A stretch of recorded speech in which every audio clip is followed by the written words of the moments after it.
moderator, and let's kill that song. Well, good night, everybody, and welcome to the Hello Neighbor show for tonight, the 25th of August, 2026. I trust you will stay with us until 10 o'clock. Now, the okay. There has been a lot of noise. Good night, Caroline. How are you? Hi. Good night, neighbor. Good night, everyone. How are you? I'm good. Not bad. Had a little bit of a late evening. I had to run to do something and come back, but I'm here. Nice to have you. Happy to have you too. Right. You had a great day? No, never. Hungry, dear. Oh, she's gone. Yeah, she's gone. Okay. All right. Are you there, producer? Yes, neighbor. I'm here. I'm sorry about that. We don't get none meat yet. No KFC? No patty. No. No, I'm staying away from the KFC. I had fried chicken at what's the brother name that invited us on Sunday? What is his name? Neville, yeah. So it was so nice to meet you. I was saying that to you last night, that it was so nice to meet you on Sunday. Nice. Coming? Yeah. Oh. My pleasure to have met you. Likewise, neighbor. In person. Likewise. But I thought you would have given me a hug. Oh. Neighbor, do you want me to tell the listeners that you showed up for a cookout in a suit? No, I told you I was coming from church. What must I do? Take off my clothes? Caroline is shaking. Is a shake hand lady. She's posh, you see? Posh? Nice. Is a posh lady. Oh, I tell you. I didn't realize she showed up in shorts and all those. Don't think that she's a little bit of a party popper. Oh, Caroline, nice to meet you. Nice. Likewise, neighbor. Yeah. Good evening, everyone. Don't listen to everything that neighbor says about me. It's not always true. No, it's not always true. Asking everyone to tap, share, repost, send the heart me's. And YouTube, good evening. Welcome to you as well. Please like and subscribe. Remember to give us the thumbs up on the live stream, please. Thank you so much. By the way, I should tell you, Caroline, that I really like Damsel. She's a nice girl. Nice girl. I know you do. I do. do. Like Ian, neighbor? If I what? Do you like Ian as well? Who is Ian? Well, Ian is Damsel's husband.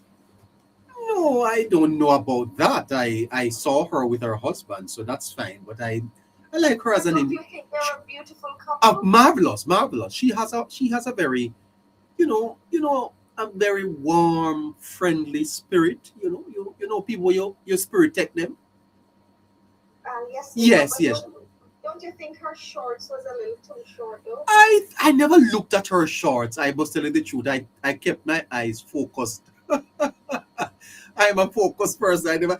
She had on quite a short shorts there, which I took a little look and I said, you know what? I better not look again. So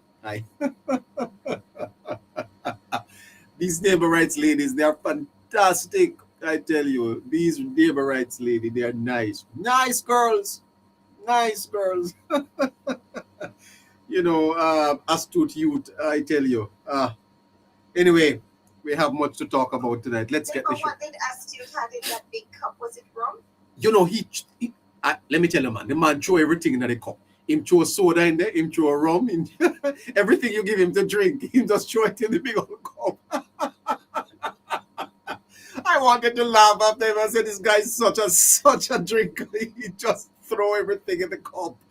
Vernon Thompson, good night to you. Hi, how are you? Oh, where was the occasion? Nice to see you too.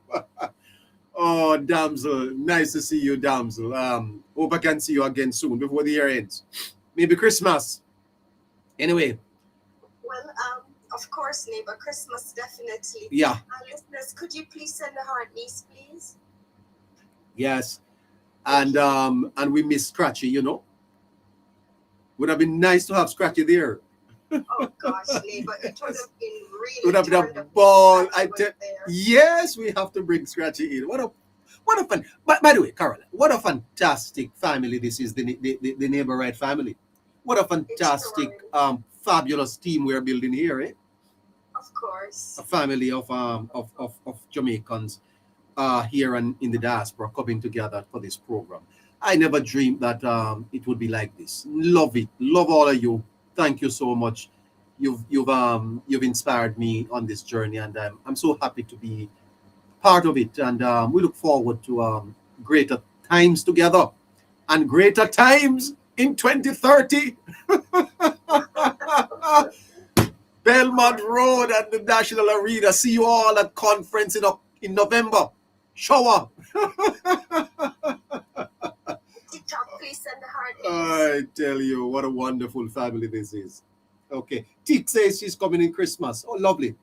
Lovely, lovely, lovely, lovely. Okay, let's go. Can we go now? All right, definitely. Have a great show. Thank you so much. Well, of course.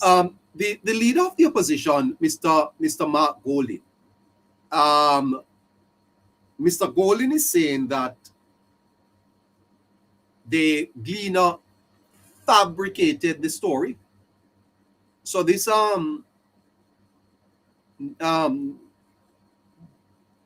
democratic socialism issue, Mr. Golding is saying it was fabricated.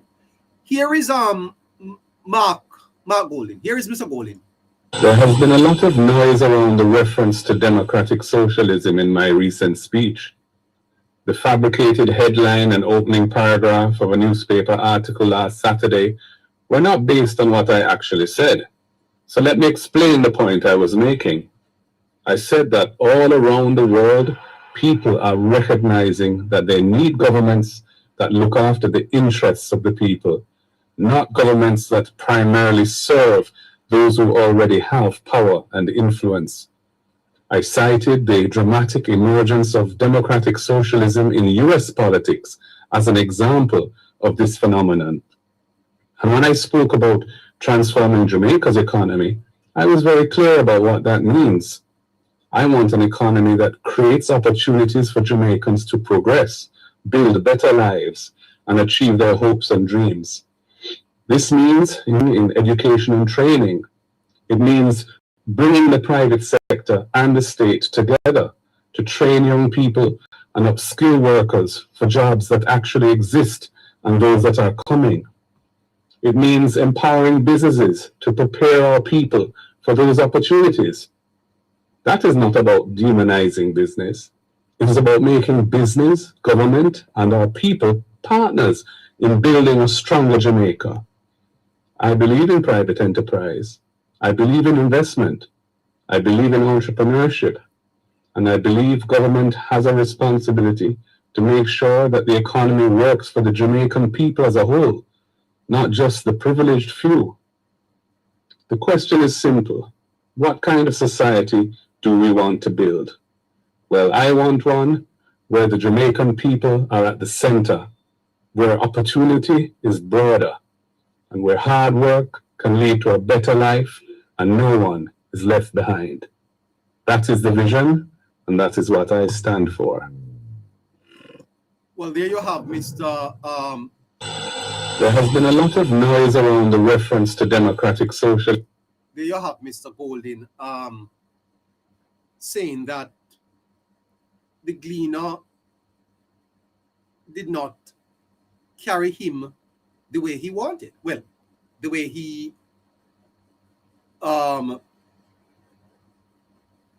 said that they fabricated the story.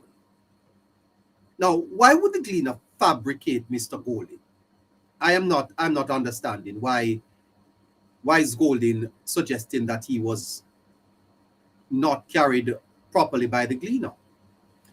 And if that were so, if the leader of the opposition felt that the Gleaner did not carry him correctly.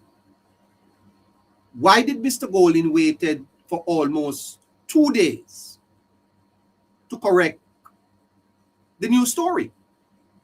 I mean, this is a big story, you know, guys.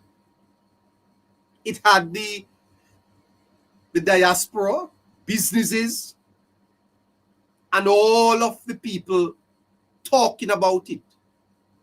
I was going about my business on Saturday and I had to stop and come on air because when I saw the Gleaner talking about democratic socialism, I was shocked. So Mr. Golding is saying that the Gleaner fabricated the headline that he supports democratic socialism. And Mr. Golding only came 2 days later to clarify it. Now, if Mr. Golding's words were truly fabricated, the moral response is an immediate correction from the story come out Saturday. Golding should have corrected it. Mr. Golding waited all of Saturday, all of Sunday, Monday, and Tuesday. Mr. Golding put out something saying that the story was fabricated. Because when you wait 2 days to correct a story like this, it creates an ethical gap. And in that gap, in that ethical gap, misinformation spreads. You should hear Andre Stevens on the whole matter of democratic socialism. The surrogates of the People's National Party were all over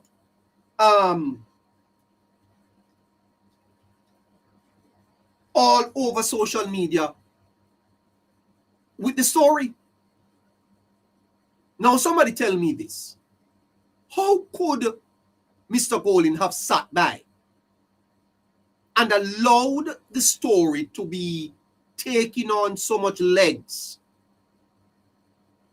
and take so long to come and clear it up? That make any sense to you? I wonder if Mr. Golding flew a kite, and because he sees that the kite is not sailing, he has backed down. Because this don't sound credible. Because you would expect, you see, that a national leader of the stature of Mark Golding would immediately, him and him surrogates, would immediately have come out and said, no, we didn't say that at all. We didn't say that. But for Mr. Golding to be coming out now to say the Gleaner fabricated the story, I question that now. I don't. It's either you believe in democratic socialism, Mr. Golding, or you don't. And if you believe in it, own it. If you don't, then you should have rejected it immediately. I don't understand what Mr. Golding is saying at all. I think. Go ahead. Listeners, we have 200 guests on TikTok asking for 10 heart meals. Can you do that for me, please?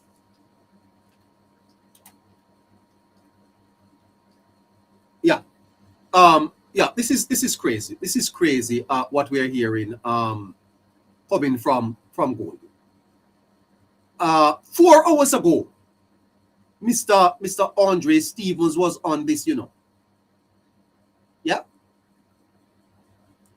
He has been on it all weekend. And Mr. Stevens is a major surrogate for the People's National Party. Mr. Golding said that if he came to power, Mr. Stevens would get a national award. Listen to him. Jamaican people achieved during that time. Many ordinary people became educated at university. A lot of these professors and doctors and most of those professionals that are up in age now, a manly make them get university education. A manly make them now become smaddy. That is what you call smaddification. Professor Nextfeld spoke about smaddification. There you have it. The major bloggers, vloggers, surrogates for the People's National Party ran with this. They were running with it as a message for and behalf of Mr. Mark Golding. And Mr. Mark Golding sat down for more than almost 2 days, said nothing about it. And all of a sudden, Mr. Golding is now saying that the story was fabricated. Huh? Man, I tell you something, this is fascinating stuff. You know, Gabby had something to say about it. Is a drowning man clutching at straws. Why do I say that? Why do you say that, Gabrielle? Well, I say that because two things are happening in the PNP right now. The first thing is that the party is suffering from 3 consecutive electoral defeats. And what that does, as we all know, is it puts the question as to whether he can maintain his role as president of the PNP into big question. There are serious arguments happening about whether Mark Golding will take the PNP into the next general election. Persons have been tipped for who they believe will go challenge Mark Golding. Obviously, lots of discussion happening about Damian Crawford and some arguments that if Mark Golding is seen to not be able to win the leadership election, then the very general secretary who stands beside him today is likely to throw his hat into the ring as well. That's what the people are saying on the ground. And so what you have is a man desperate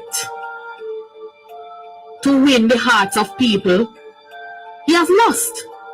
The first set of those people is the base of the PNP, many of whom continue to vote because of this love for Michael Manley that the PNP likes to continue to associate with. And the second are the young people like myself, because I was not around in the 70s, but the young people who do not have the lived experience of socialism.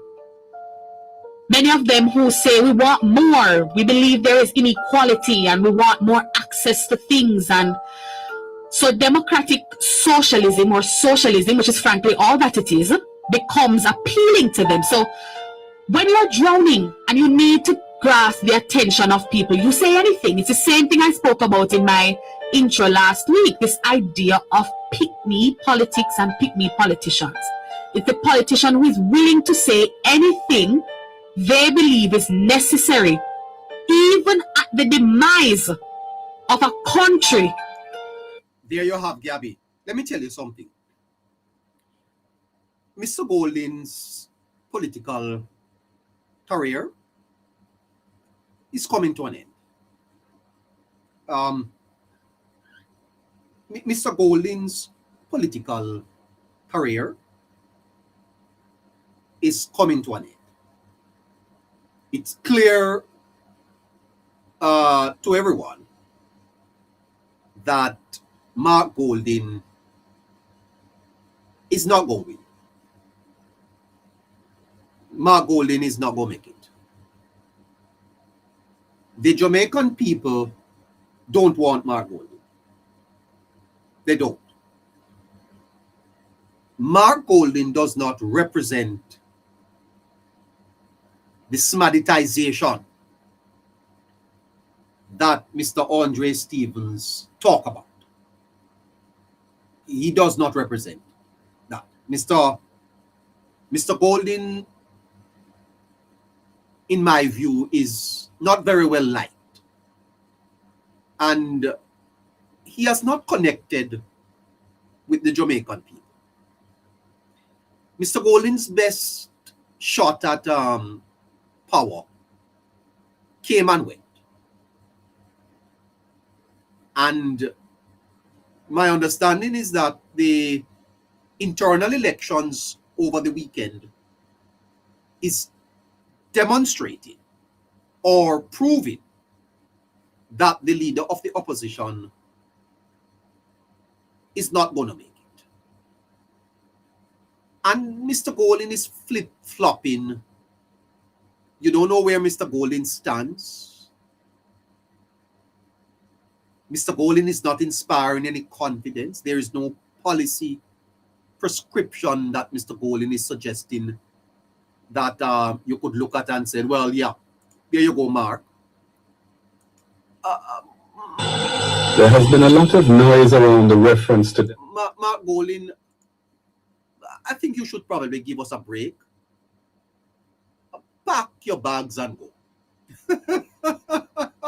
You know, Mr. Golding should go gracefully and stop embarrassing himself. Hey, Mr. Golding, you did your time, sir. Yeah, man. Mr. Golding, come on. You know, there's a young man by the name of Zaire Ricardo. And Zaire Ricardo writes, Mark Golding, you cannot have your mouth speaking in 15 different directions and then expect Jamaicans to believe you every time you turn around and say, I never said that. The Gleaner publishes an article attributing a position to you about pursuing Michael Manley's democratic socialism. Jamaica debates it. The diaspora debates it. People criticize the position. Then suddenly you appear on social media saying you never said anything of that sort and that the Gleaner misrepresented you. Sir, says Zaire Ricardo, leadership does not work like that. If you were misrepresented, then come with the exact words you use, explain precisely what was wrong, and let the Jamaican people judge for themselves. But you cannot build a reputation for making political statements and then, whenever the political temperature gets too hot, run backwards and pretend the statement never happened.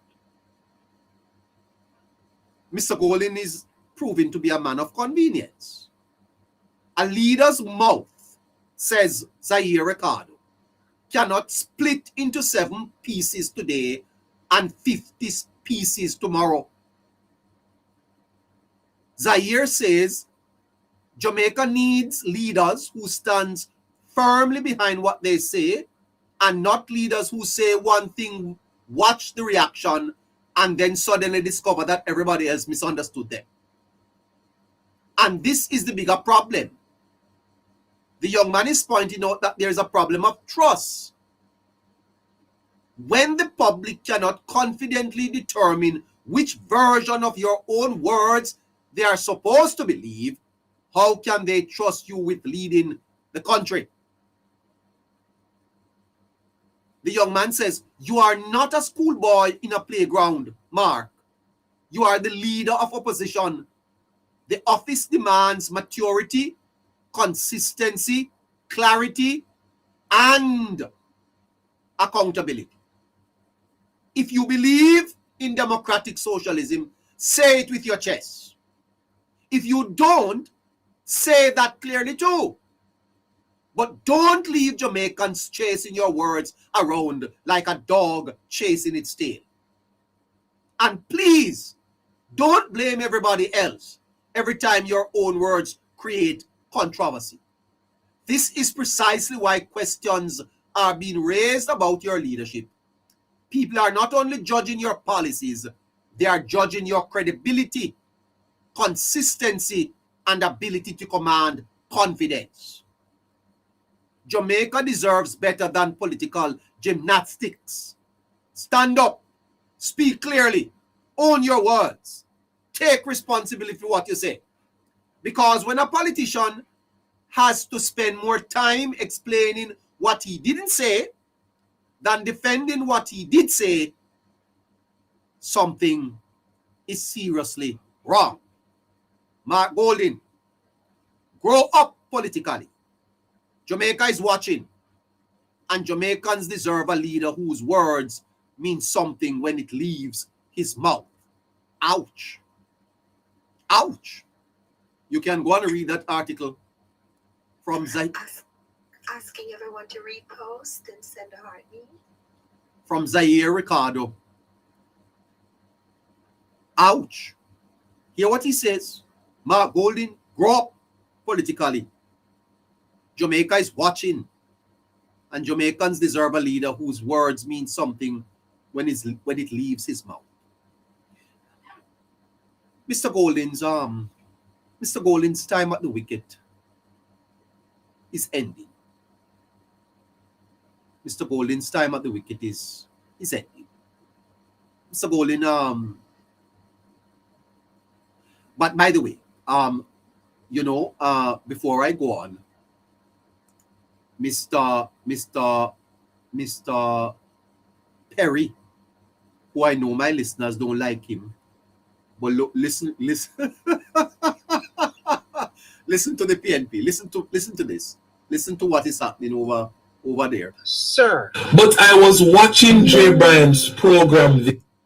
Mr. Mark Golding, sir. But I was watching Jay Bryan's program this morning. Go look for your chef who dig out your back.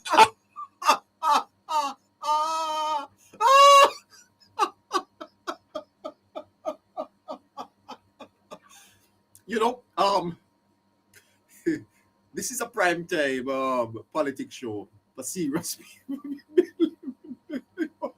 God.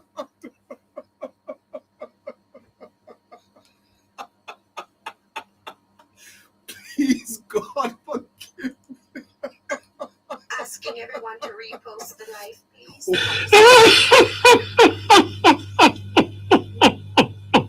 Asking our listeners on YouTube to give us a thumbs up. Thank you.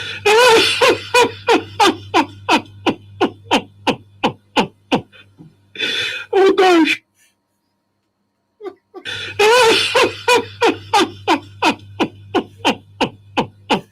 No, I was saying to you that this is a prime time. This is a prime.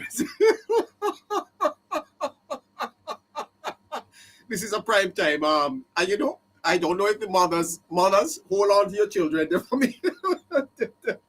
Send them to your bed. Send the children to their beds. This is funny.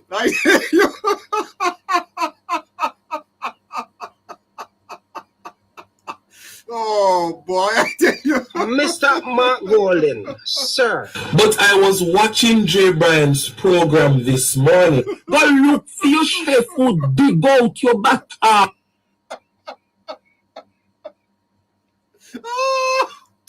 Thank you. Oh gosh.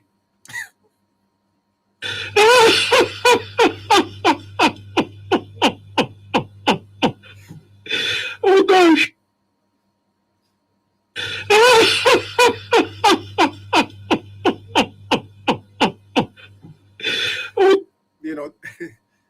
Then them won't come talk to me.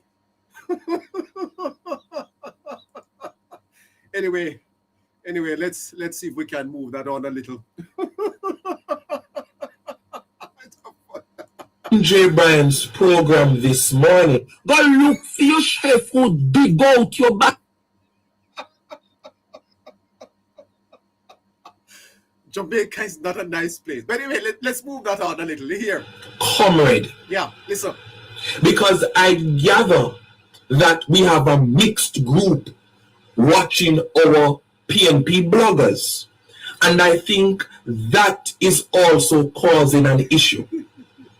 But for the real blood and fire comrades. No, hold on there, no. How? So, there are comrades and they are blood and fire comrades, is what's happening in the party.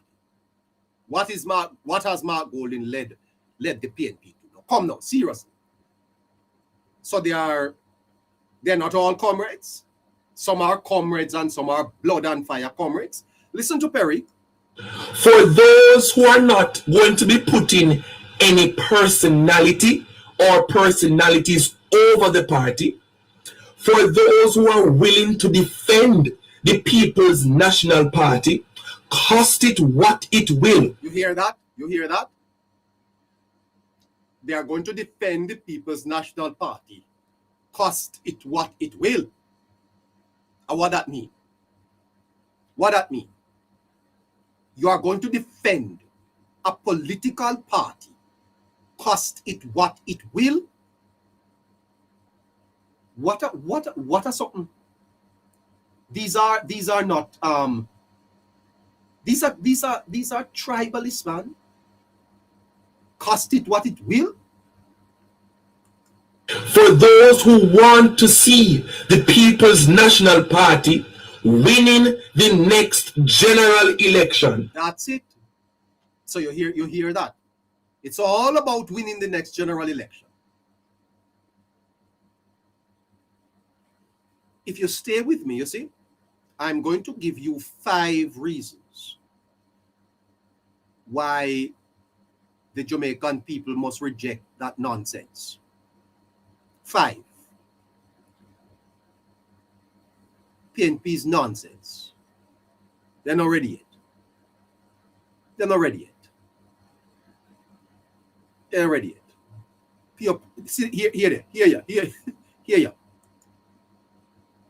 Hear it. Mr. Mark Golden, sir. But I was watching Jay Bryan's program this morning. Go look for your chef who big up.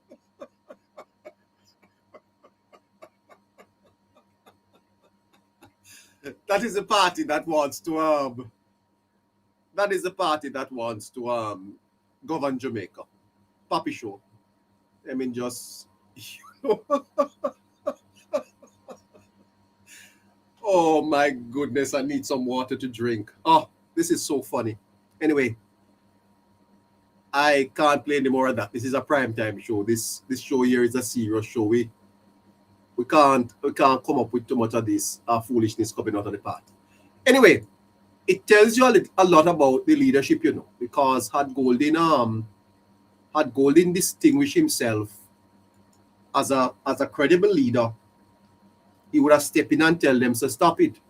One thing I can tell my friends online, don't drag me in on no nastiness. Do I beg you? I am not part of them nastiness that we're not keeping up there. I don't want to be not dragged into your dirtiness, you hear? You know, Emmy Award journalist Cliff Hughes today said that Mr. Golden was spineless. Yeah. And he said that Mr. Isaac Buchanan was a disgrace. That's what Mr. Hughes said, that Isaac Buchanan is a disgrace. Here is the senior journalist at Nationwide, Cliff Hughes. Encouraging Isaac Buchanan. Encouraging some people, because he can't appeal to some people. He would be dismissed. But some people will listen. And there you have him, encouraging people to lie and to commit a crime. If you don't know, Chapeline Pandem means scam. That is what they say in the streets. That's a term they use, Chapeline Pandem. And this man continues to sit in the House of Representatives. And his party leader has not said a word in the public square about that piece of video where Mr. Buchanan has not denied or sought to somehow explain his despicable behavior. Mr. Buchanan makes laws. He's an officer of the law, as an attorney at law. Yes, an attorney at law, proposing to the Jamaican public to break the law by engaging in the illegal activity of scamming. An attorney at law. And you know, there have been a number of attorneys at law who went out of their way some years ago to vouch for Mr. Buchanan to be admitted to the bar after 2 previous convictions for drug running. But what? I said Buchanan. Hold on there.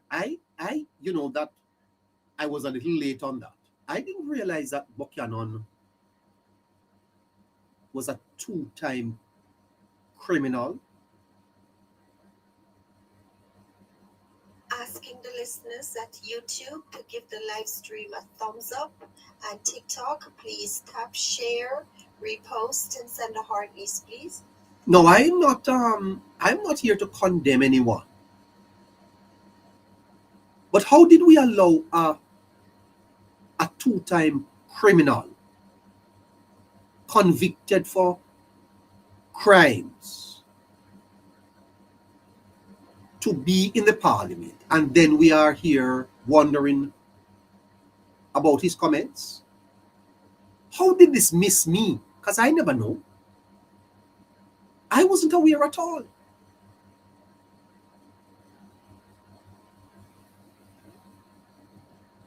This must be a first. Is this a first for Jamaica? That a criminal is in the parliament? Is what a deacon. What is happening here? I know me say so. Listen to Hughes. Or sought to somehow explain his despicable behavior. Mr. Buchanan makes laws.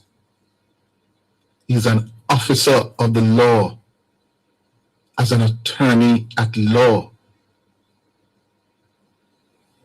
Yes, an attorney at law, proposing to the Jamaican public to break the law by engaging in the illegal activity of scamming. An attorney at law. And you know, there have been a number of attorneys at law who went out of their way some years ago to vouch for Mr. Buchanan to be admitted to the bar after 2 previous convictions for drug running. Trafficking drugs, cocaine, twice. You hear that? Mr. Buchanan. This is shocking. Not once, twice. Convicted for drugs. Then how did Mr. Buchanan pass the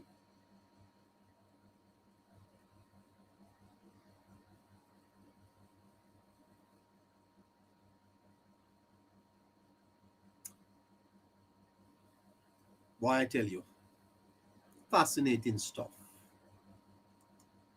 Charged and convicted and spent time in prison. And a number of attorneys said, let us give him an opportunity to rehabilitate and become a better citizen of Jamaica. And Mr. Buchanan's conduct has embarrassed those attorneys at law. And in other words, the attorneys who vouched for him are ashamed that they did so. Profession is an absolute disgrace. Listen to that. An absolute disgrace. That's what Mr. Hughes is saying. That the Member of Parliament for East Portland, a two-time convicted criminal, is an absolute disgrace. Now, how are we to proceed, Jamaica? How we are going to solve this problem?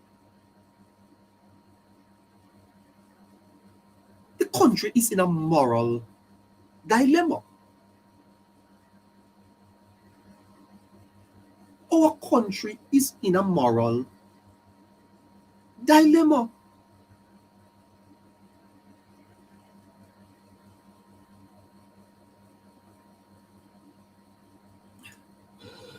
To the legal profession, not to mention to the Parliament of Jamaica,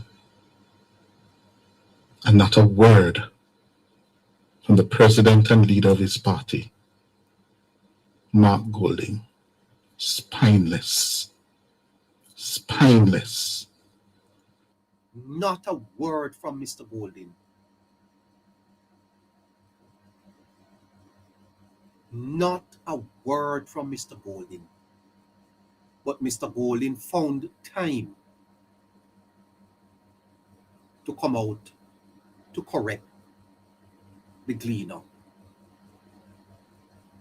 telling us that the Gleaner, what is it? Fragmented.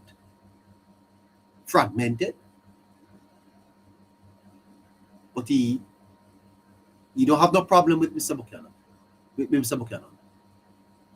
I've said, that the intellectual surrendering, the PNP's flouting this manly 1970s idea is an intellectual surrender. An intellectual surrender of the PNP. And those of you who came out of the 60s, into the 70s, you would know that the PNP was seen as a party of intellectual depth, filled with lawyers and, bright people. The party was never short of ideas, It was short of managers.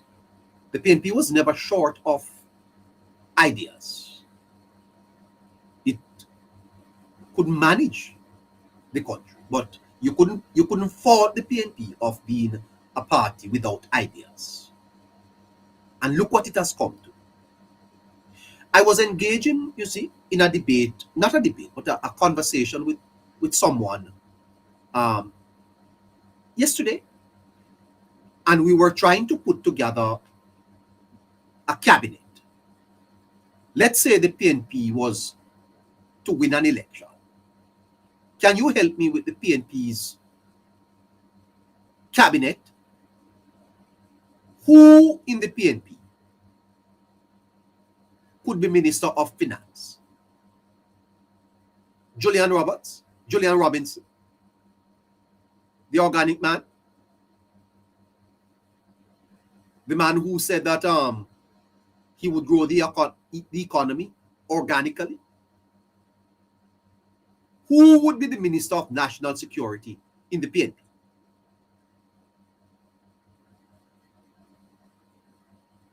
In this global geopolitical world, where every day there is a new challenge, a new crisis, who in the PNP would be the Minister of Foreign Affairs? What about local government, health, tourism?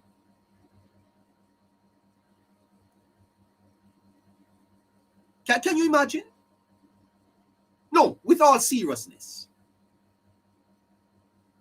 without trifling with the conversation we're having, look over the PNP side. Mr. Isaac Buchanan, Minister of Justice?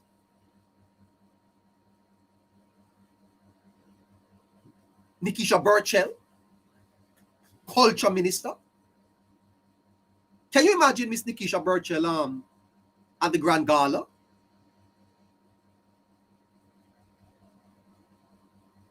As the Culture Minister? Information?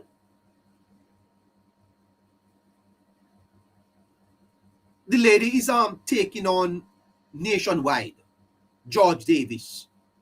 George Davis, who is a journalist, and you are the opposition spokesman on information, and you are taking on a journalist. You know, see, these people have lost their way, because even if you have a problem with the journalist, you know, find time to put out a tape criticizing the journalist, because you are the prospective government. It tells me that should the PNP win power, Nationwide don't have a license, or they would starve them.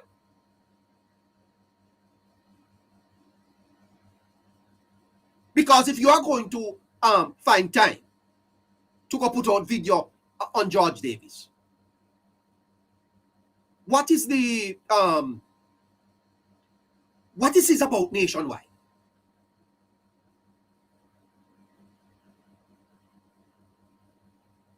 It is the signals that you send to people that are making people worried. It is the signals that the party is sending to Jamaicans that are giving us an insight into how they would manage. And it's not looking good. How do you have? And let me commend Mr. Hughes, you know, because we need more people to speak truth to power.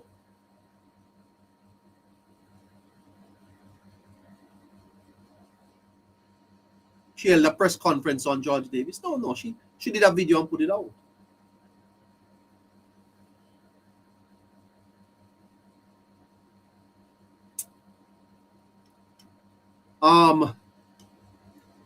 What else do we have here? We have to look at what the party is doing and determine whether or not we can support them for government. The leadership election seemed to be on in the party, and Mr. Damian Crawford is emerging as a strong contender for the leadership. Now, here is where it gets very interesting, because we are beginning to warm to the idea of opposition leader Damian Crawford. Now, Mr. Crawford is getting a little vocal and clearly is putting himself out there as someone to be considered.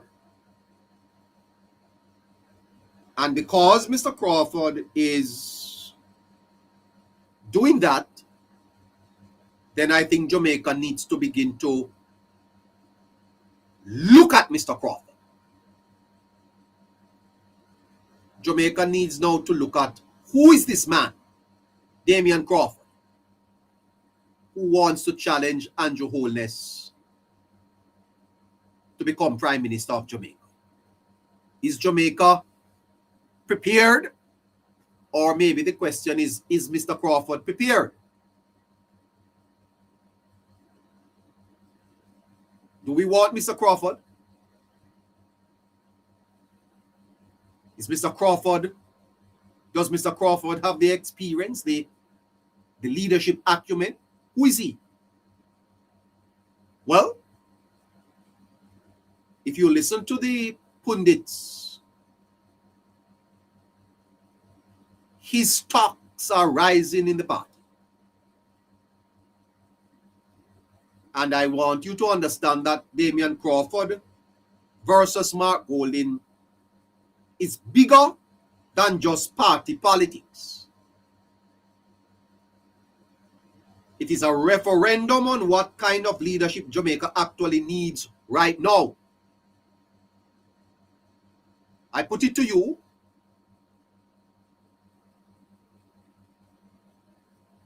does or do what type of leadership is Mr. Crawford offering to Jamaica? What is Mr. Crawford's vision for Jamaica?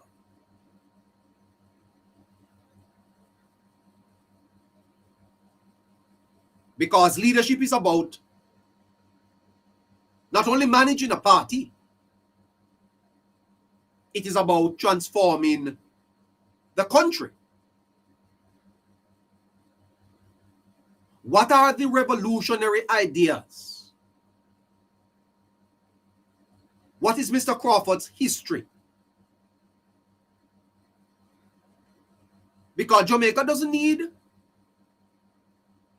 a comedian, you know. We need someone with vision.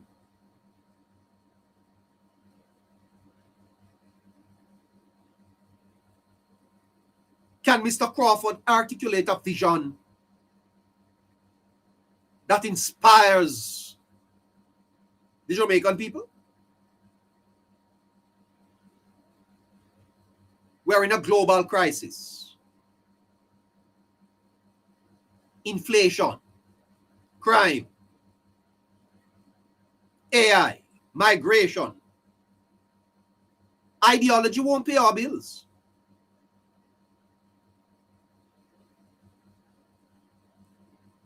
Can Mr. Crawford run Jamaica? Does he have the respect of the private sector, the unions, the international partners, the United States? Does he have the executive experience, the economic literacy, the crisis management skills, the stick-to-itiveness? One term over in St. Andrew, Mr. Crawford ran and left the people. Went down to Portland, lost, Runway left them too. Had to be ushered into a safe seat. What are Mr. Crawford's leadership capacity and skills?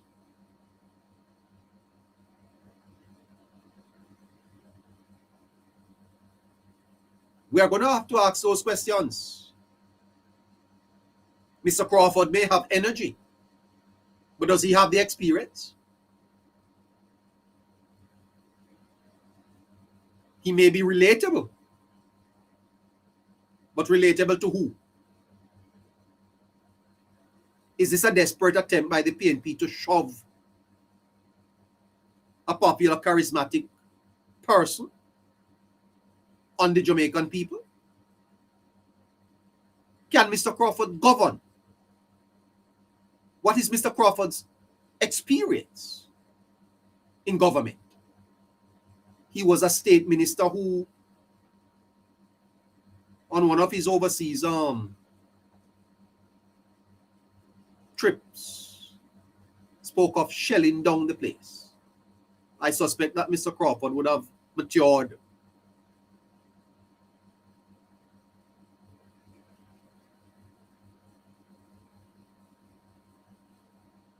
beyond the PNP. What does Jamaica need now? Does Jamaica now need Crawford?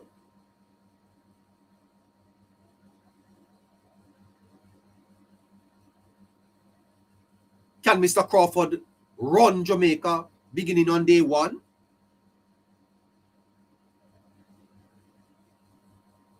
What about character? Is Mr. Crawford supporting the chop the line comment from his colleague? Or does Mr. Crawford exposes the following of the law? And why have we not heard Mr. Crawford say anything on it? Beyond beating Mark Golding, what is the Jamaica that Mr. Crawford is asking us to support? Because if this is just about the PNP, Mr. Crawford, you should say it. But if this is Jamaica, if this is about Jamaica, then you need to have a conversation with us.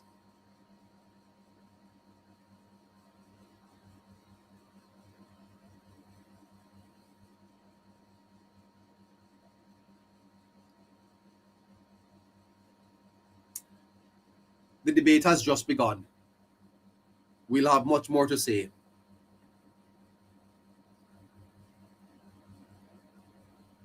I think, you see, that the people of Jamaica will need to think carefully about their future. And in thinking about their future,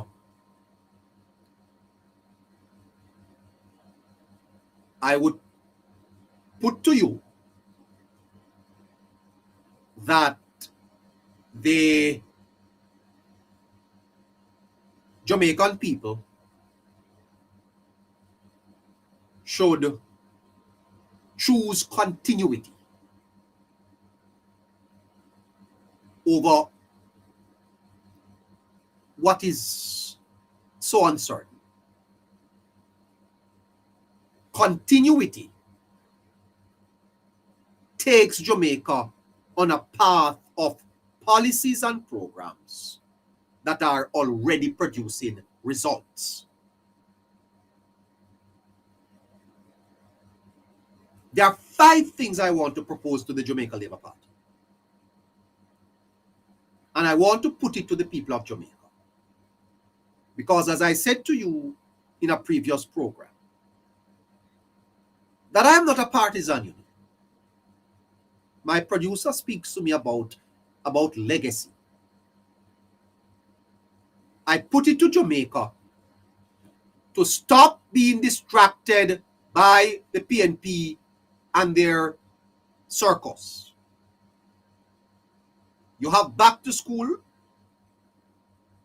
You have Hurricane Melissa's recovery.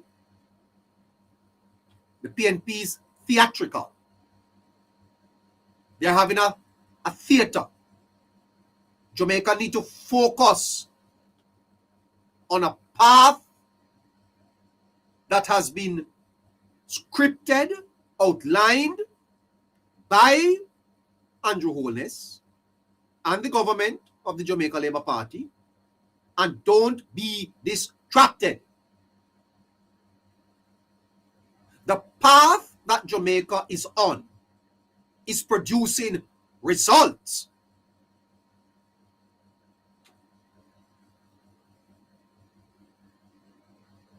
Stronger economy, safer communities, better education, improved healthcare.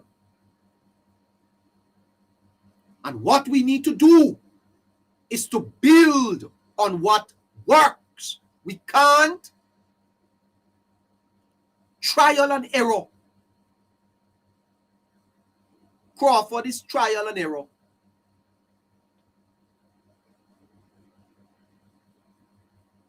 We can't deal with Crawford right now, with the greatest of respect. We don't want to talk about that too much. Stability, continuity. That's the focus. As the country press on to giving the Jamaica Labour Party, in my view, a well-deserved 4th consecutive term in office. Because We couldn't go talk about changing now. Change to what? All of this distraction. Trying to get the Jamaican people's mind off the real issues. And if I may say so, with a bit of boldness, Andrew Holness has done sufficient to be given 5 more years after 2029. And I believe the people of Jamaica should support that. I don't know what is going to happen after that. But Jamaica should continue on a path of policies and programs that are already producing results. It's not about thinking about it. The fact is, had we not had the disruption of Hurricane Melissa, let's be fair, man, and stop being hypocrites in Jamaica. Let's be fair. The government of Jamaica is delivering. Let's be fair. The government of Jamaica is delivering the results. There are some setbacks, but don't be unfair. We're not going to go into no experiment, you know. The principle of continuity. That's the first point I want labor rights to focus on. The principle of continuity. We must not go back. We can't bother with the experiments of the 70s. And we have heard, we have, you know, I hear a man sing a song about hurting myself. Why would Jamaica want to hurt themselves? What is this love affair with the PNP? What is this love affair? Not hurting ourselves. The principle of continuity.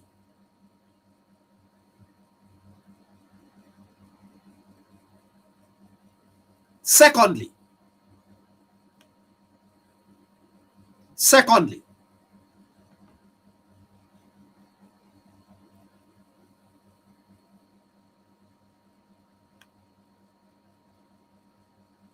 let me see if I can get if you are on YouTube, I'm using slides to make this presentation.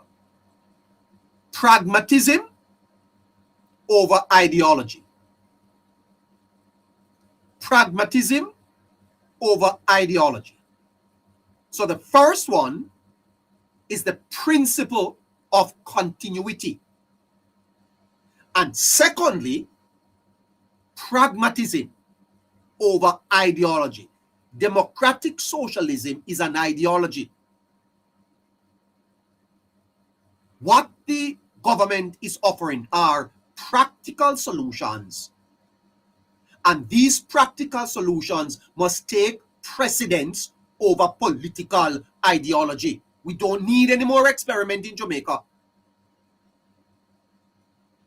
We need what works for Jamaica, not what sounds good for Jamaica. What we need are solutions over slogans. Not talk about no forward. Forward with what, Crawford? What is Crawford forwarding with? Mr. Crawford, go on forward with the roads up at go forward with the road them up in your constituency. I drove up there the other day, you see, man. I'll know the car can fix. Road them bad. Well, to be fair, you see, Mr. Crawford, it's your problem now. Pragmatism over ideology. Jamaica can't go down the road of ideological nonsense anymore. What is it that works for Jamaica? Not what sounds good.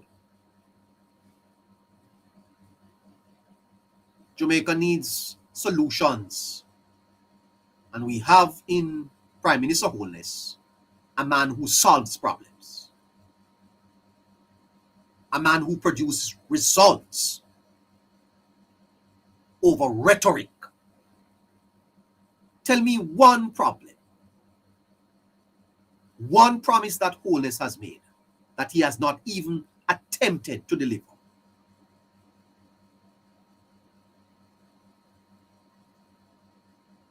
What works for Jamaica? Not what sounds good, but what works.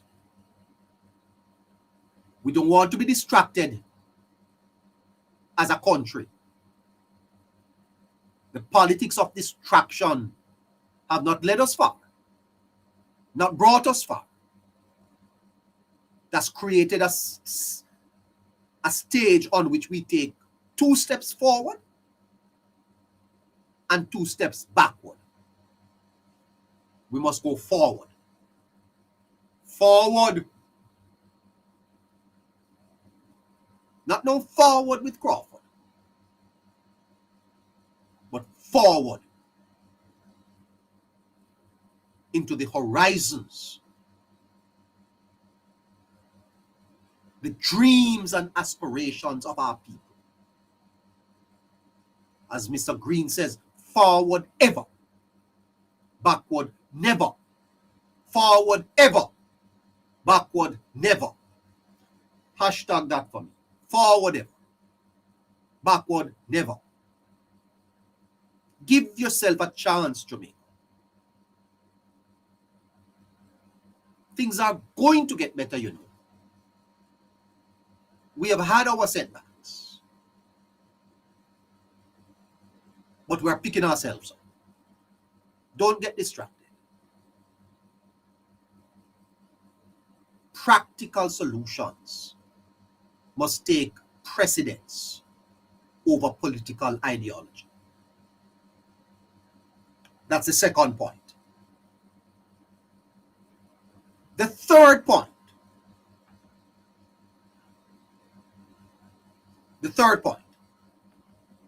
If I could bring this up.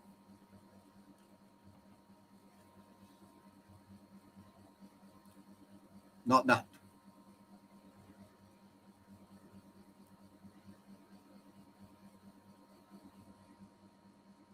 So number 1 is the principle of continuity. We gave you number 2. We're trying to see if we can come up with number 3. Here is it. Number 3.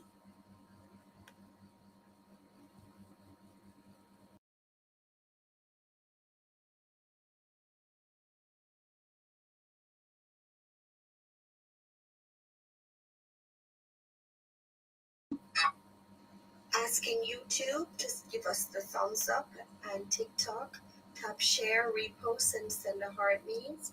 And for X, please repost and share. Thanks. Thank you, moderator. Thanks for the patience here. The third point is that we must see progress as a moral duty. We must see progress as a moral duty.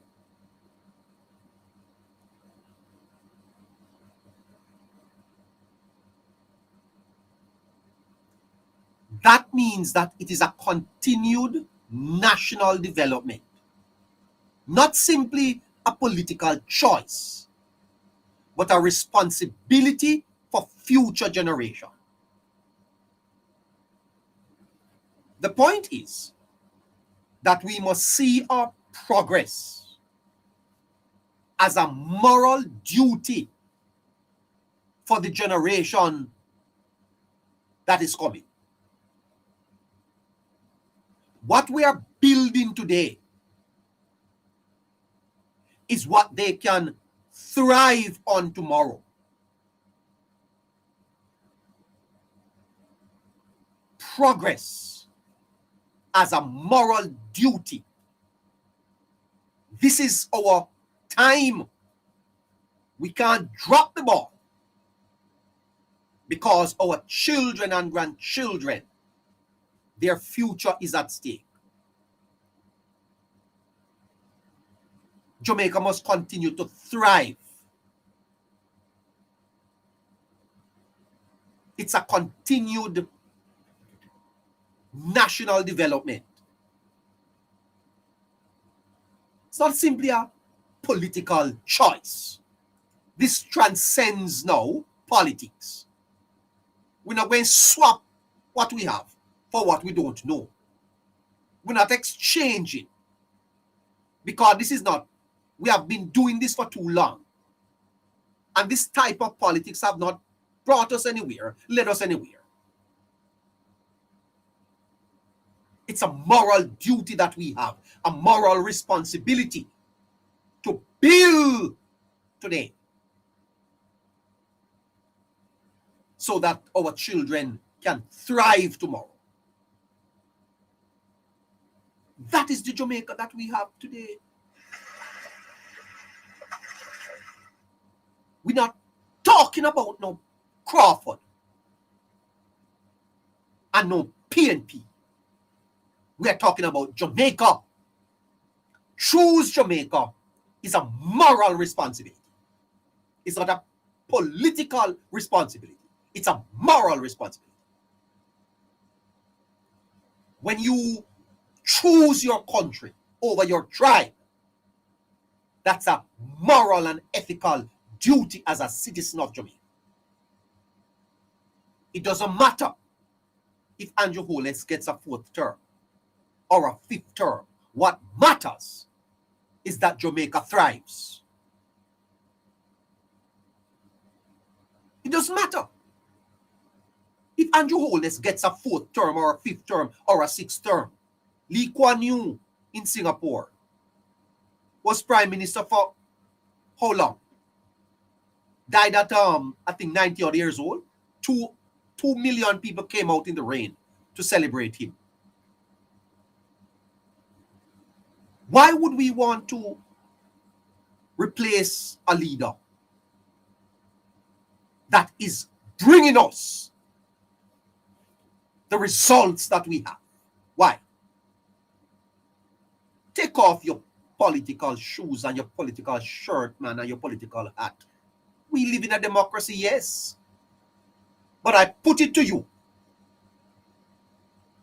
that the choice of Jamaica is the choice to continue the path we are on. And if you can see my reasoning, you will understand that I'm not necessarily here pushing a party agenda. What I am pushing is a national agenda. An agenda that says, finally,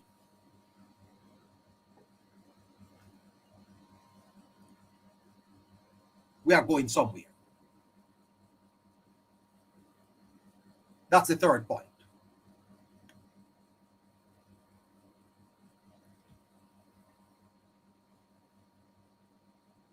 Let's move on to point number 4 as we hasten to the end.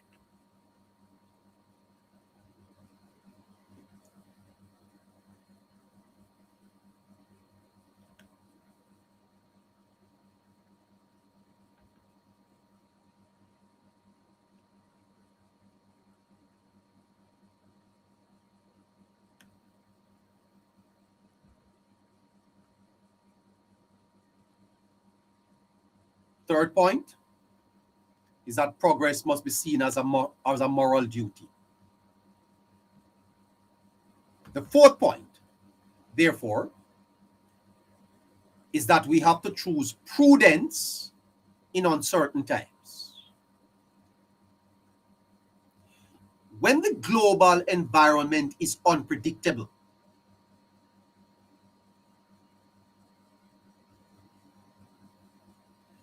stability and careful stewardship are more important than political experimentation. Jamaica cannot afford at this time any political experiment. We have to be prudent in these uncertain times. Jamaica needs stability, stewardship, responsible decisions, and a stronger nation. Steady leadership will build a stronger Jamaica. We have that leadership in place. I've said this before, that in 1989, Jamaica went back to Michael Manley. And we regretted it,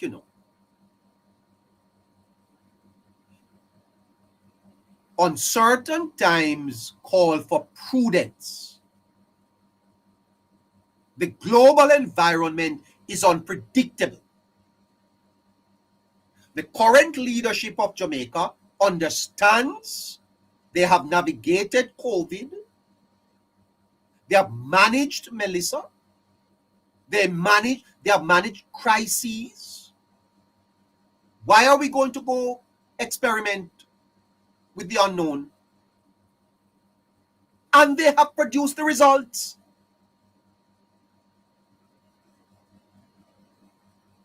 It is important to understand that a nation is not developed in 5 years.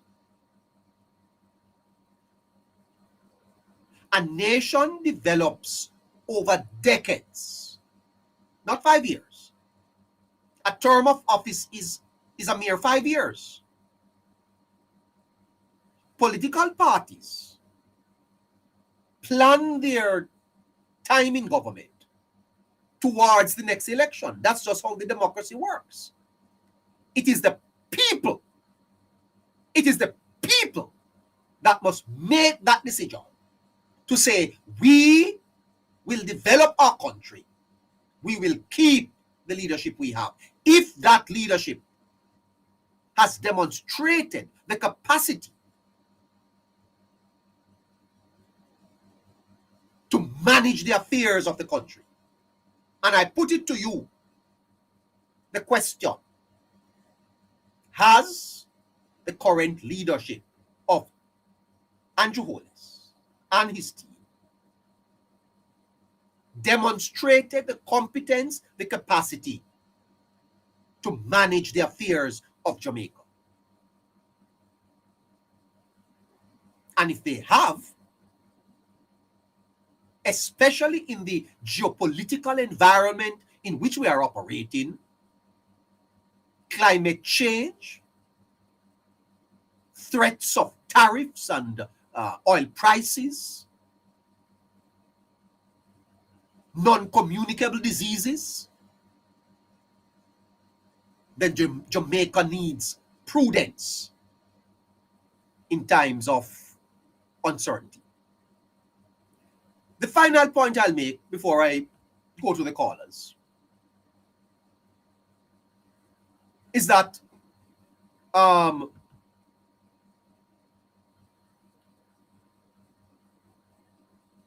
we need a purpose of national sovereignty. A purpose of national sovereignty. Because at its core, national sovereignty exists to protect our people.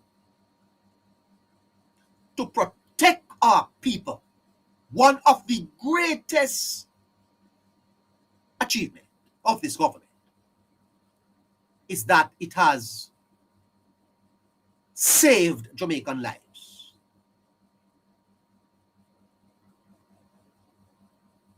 Safeguard our security, the rights and the well-being of our people.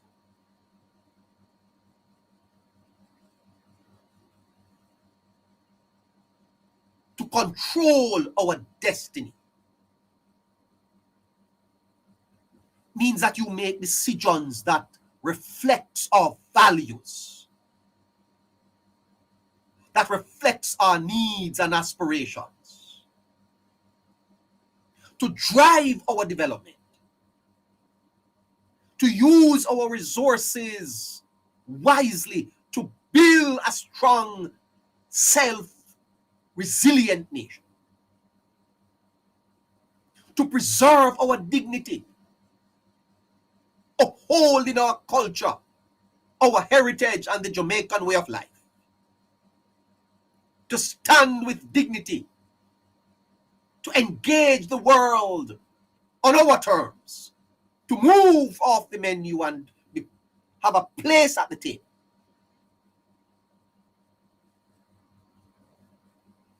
That Jamaica can become a respected country, respected nation, not on our feet, not on our knees, but standing on our feet.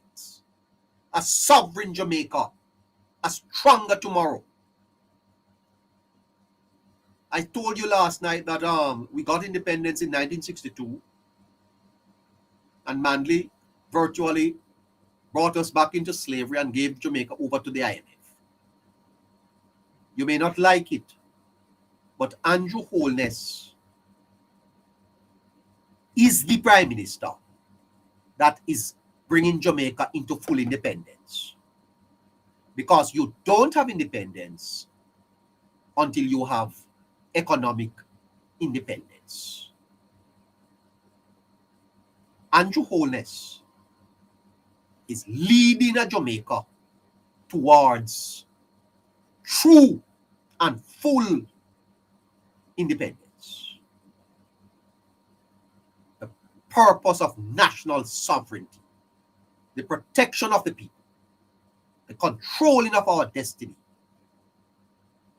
the driving of our development, the preserving of our identity, so that Jamaica can stand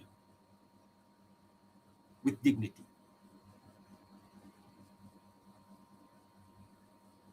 One minute after 9 o'clock. So I put it to you, my brothers and sisters, that we don't need to be distracted by the politics that we see here in Jamaica, where every day we are distracted by some other things. We need to focus. We need to focus on the path that we are on. The principle of continuity. I introduced that to you tonight. We're going to talk a little bit more about that, because I think that is what the Labour Party's fourth term message ought to be about. The principle of continuity. Get Jamaicans to understand what that means. You stop building a house when the foundation is done, or you don't stop building a house when the foundation is done. Real progress needs time to finish what was started.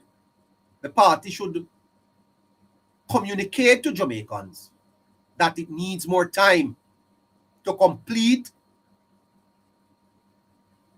what it started, because the work is not done yet. Not done yet.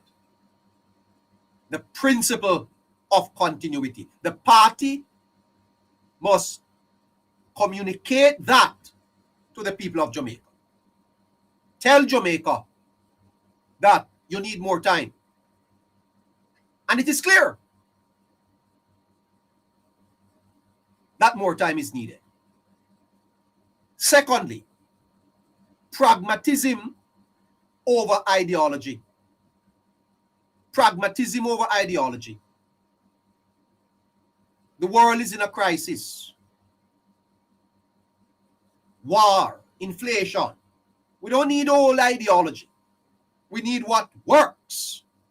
Fiscal discipline, investment, results. Those are the things that work. We don't need any experimenting right now. We've done that already. Pragmatism over ideology. The party must communicate that message. That what we need is our pragmatic solutions, not the ideological rhetoric of the old order. Principle over continuity, pragmatism over ideology, progress as a moral duty. Jamaicans need to see their country beyond the veil of partisanship.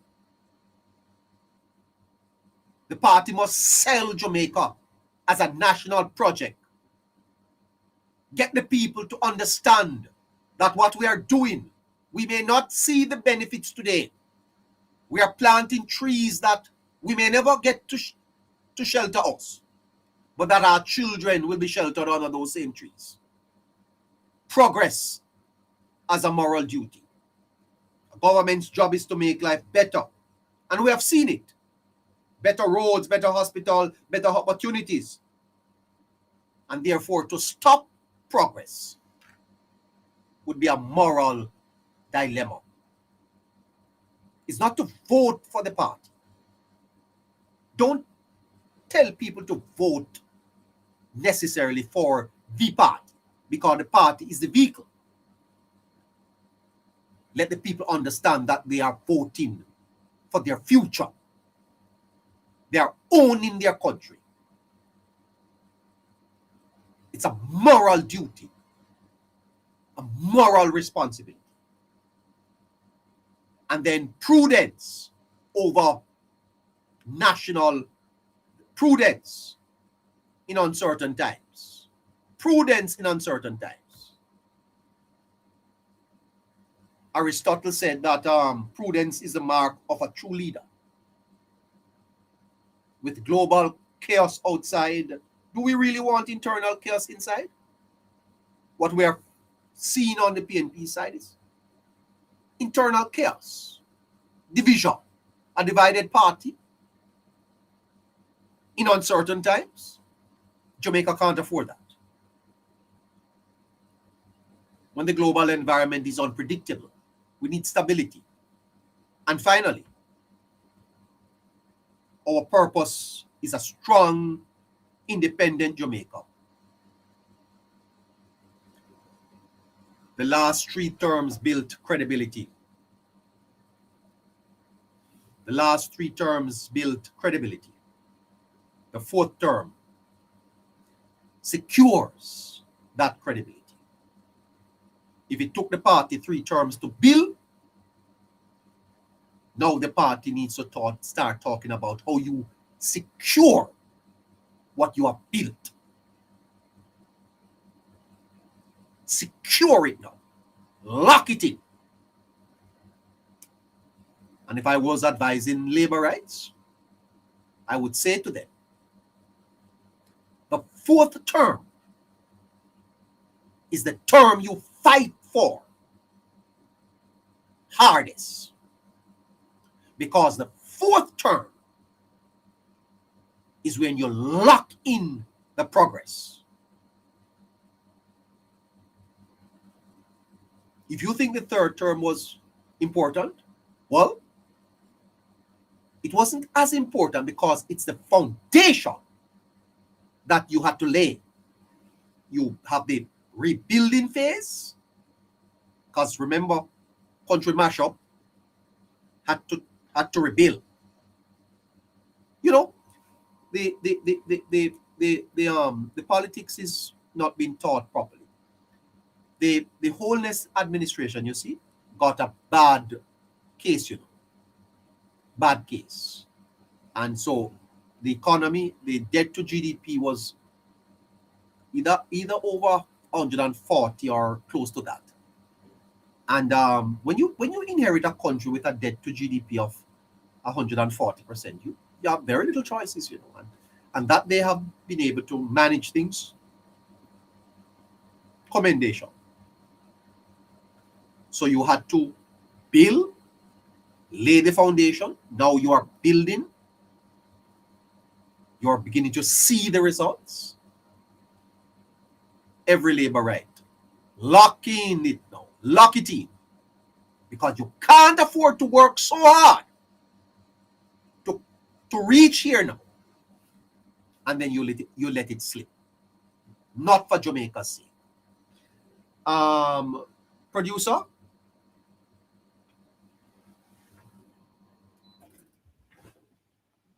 Let me jump over to the calls. I've gone long enough.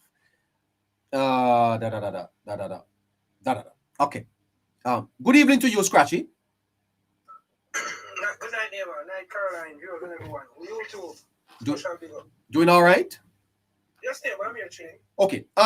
Before I get to the politics of the path to the fourth term, which I am starting this series, Scratchy, because the government is about to celebrate 1 year in office in September. We get to that. But we saw today, Scratchy, that the leader of the opposition came out to say that the Gleaner kind of misrepresented what he said. Are you surprised, Scratchy, that Mr. Golding, after more than almost 48 hours, came out to correct something that he could have corrected on Saturday? What does it say about Golding? All right, neighbor. I'm not nothing that Mark Golding does, neighbor, can surprise me. Unless it's something good, neighbor, or something that serves the best interest of Jamaica. Uh-huh. But neighbor, I said it last night, neighbor. You did. Yes, neighbor, I said it last night that Mark Golding will have to come out, neighbor, and say something, neighbor. I think I think he got a call from the PSOJ. Exactly, that is where I'm going, neighbor. You Yeah. got a lot of calls from the PSOJ, neighbor, in regards to this democratic socialism, neighbor. And that is why, neighbor, he rushed now to come, neighbor, and try to come with some form of clarity. And we're going to continue to try to clarify, neighbor, because it has gone so far. It is running so it is running like wild bush on fire. A lot of discussion on it. A lot of discussion, And a lot of people are very concerned. Neighbor, persons have to be concerned, neighbor, because it is something, neighbor, that Jamaica has gone down that route before, neighbor. And there's history, there's documentation, neighbor, that can prove and show us, neighbor, that this system failed us. And not only history and documentation, there are persons right now who are still living in Jamaica, neighbor, who are true testament that democratic socialism, neighbor, failed them, neighbor. Because I can tell, neighbor, that the reason for Jamaica, neighbor, you notice whenever the PNP is in power, that extended period from 1972 when they became government, neighbor, to 1980 when Mr. Sierra won the election. During that 8-year period, neighbor, Jamaicans didn't really advance. Jamaicans came out of that 8-year, neighbor, with every single Jamaicans, neighbor, lasting 30% of personal GDP. Uh-huh. That is what happened in the 70s. And you come to the 90s again, it is the same thing. So what history has taught us and what history has shown us, neighbor, that every time PNP ruled for an extended period of time, Jamaicans do not benefit in no way, shape, or form. We come out worse off, neighbor, over this extended period of time whenever the PNP is in power. Worse off. Right. So you think that Golding originally had a feeling that this could work for him, but that the PSOJ or maybe even international partners called him and say, hey, retract that quickly and don't bother with the foolishness. So he was forced into it. Yes, neighbor, he's back against the war, neighbor. He was losing, neighbor, politically in every single way, neighbor. He was losing, neighbor, as a leader of the opposition, neighbor. And he's losing, neighbor, internally in his own party as well.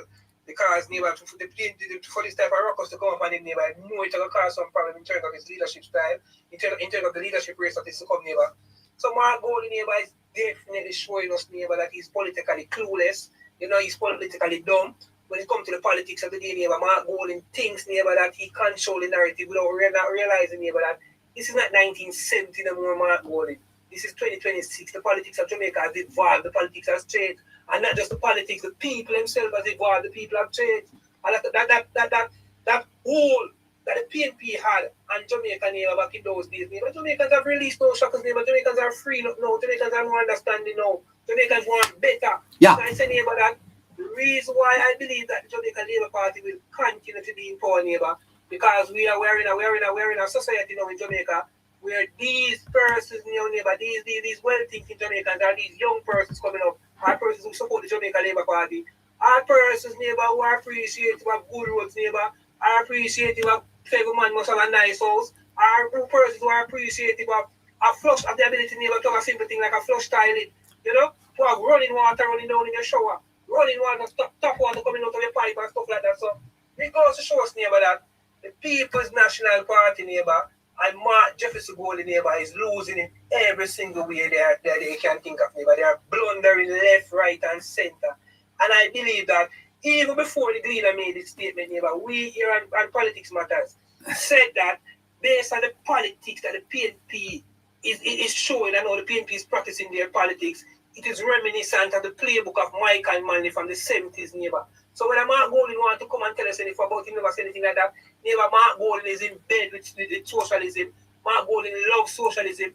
In his statement, he said that it was a direction that US politics is going. Wrong again. US politics is not going in that direction. That's true. I mean, the New York mayor came out with a little thing about democratic socialism, but that's just New York. Yeah, and might be 2 or 3 more others. And neighbor, the Democratic Party has not come out and said that they're in full support of democratic socialism, neighbor. They haven't done it. So I'm going to say that it is the direction where US politics is going. He's wrong again right there, neighbor. That's true. The direction where US politics is going. Yeah, that is quite true.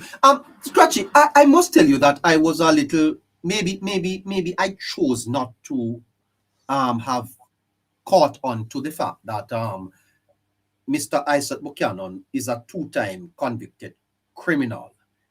Scratchy, how did Mr. Buchanan pass the ethics test to become a member of parliament? Help me with it. How do you become a member of parliament? Scratch. Is there no threshold that you have to climb to get over? What is happening here? Whatever threshold there is to climb, neighbor, it is done from within the party's own organization, neighbor. So I can definitely say this, neighbor, and I can tell you this without any apology, neighbor. If Isaac Buchanan was a part of the Jamaica Labour Party, neighbor, I don't think Isaac Buchanan would have been a candidate, neighbor. This must be a first for Jamaican politics. Can you recall a 2-time convict in our parliament? I would have to research, neighbor, but the problem to neighbor, we understand, neighbor, I think neighbor that they want to show society, neighbor, that yes, they can perfect versus there's room for improvement, there's room for reform, versus can reform.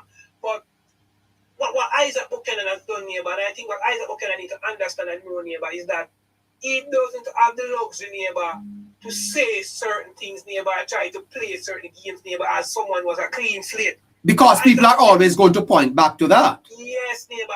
Isaac Buchanan must understand, neighbor, that he was afforded, neighbor, a position, neighbor, by a person that the judge based on his past, neighbor, and put him in a position to show persons that yes, there can be a change. And to find, neighbor, Isaac Buchanan is feeling miserable, neighbor, in that aspect, neighbor. He was supposed to be the person, neighbor, who society, a lot of men in society can say, okay, I was this, I was that. But look at Isaac Buchanan. I say Isaac Buchanan as an example. You know, he's not a parliamentarian, but the rhetoric that is coming from Isaac Buchanan is like you have moved on to a higher position, a higher post. But despite you moving on to that higher position or higher post, it seems like you still have those criminality mentality lingering around in your thinking and stuff like that. When you should be a more positive and a more role model type neighbor. So Isaac Buchanan, neighbor, is feeling miserable, neighbor. Miserable. Isaac Buchanan is trying to put our politics, neighbor, where we understand that we don't want people to feel like you're better off than anybody, neighbor. But no matter what, neighbor, our politics should always be above the fray, neighbor. Our politics, neighbor, should be always at the highest level, neighbor. We should always look at our parliamentarians, neighbor, as example for our young men and our young women, neighbor, as persons who our children or grandchildren can aspire to want to be like, you know. We should have a house of parliament in a small country like Jamaica. And I have to tell my child that no, I don't want you to be like him because if he's an old thief or he's an old criminal and catch him with drugs, he's going to sell drugs to people. Or she used to do that, you know. We have to do better, neighbor. I think we have to do better. And it comes back, as I said, neighbor, it comes back down to the own internal part of the parties, neighbor. The parties, neighbor, have their own internal mechanism that they use, neighbor, to judge or to see who can become candidates, neighbor, and their slate going into the election, neighbor. And as far as we can see, neighbor, based on I don't know what the PNP is using, neighbor, as their marker to mark their candidates, but to put them forward as candidates. But I can definitely tell you, it has no standard. Scratchy, the comment itself, the chop the line comment, You are from the inner city of Kingston. How do you think that is received by the youth on the ground? Coming from a man like Isaac Buchanan, is he an influential figure in Jamaica? People would look up to, or would you say that people see him as, we're not going to even listen to him? Do you think the society has kind of moved past this type of rhetoric? No, neighbor, I'm going to tell you about something about Isaac Buchanan, neighbor. Okay. There is a particular dancehall artist in Jamaica, neighbor, who amassed a lot of popularity, neighbor. Who's very popular, neighbor, who's very well loved. And a lot of Jamaicans, neighbor, saw Isaac Buchanan, neighbor, as the man who gave that particular artist his freedom, neighbor. Oh. So, whether we want to believe it or not, neighbor, there's a lot of persons, neighbor, who based off of that artist, neighbor, in regard to Isaac, neighbor, they see him on a certain neighbor. Because everybody else was saying that this man can't free him, can't come in. Isaac was saying that him come and him going to make him come. So, that alone that Isaac has done, neighbor, it put him, neighbor, at a level, neighbor, where we might be well thinking and don't look people say, we don't see him as no influencer, no neighbor, but persons out there see Isaac Buchanan as influence, neighbor. Persons out there, neighbor, see Isaac as this great attorney, neighbor, as this great public defender, where if you're a guilty person, believe that Isaac Buchanan can make you free. Because of the artist because of the artist popularity, neighbor. And is that not a misunderstanding of the case itself? Because quite frankly, that case was, you and I could have win that case in front of the Privy Council. Me and you could have win that case, neighbor. Uh-huh. That case, neighbor, never won, neighbor. Never went to the Privy Council and got one based on any. Yes, the judge erred. Yeah. Yeah, anybody could know that, neighbor. The judge did error, neighbor, by not removing the juror.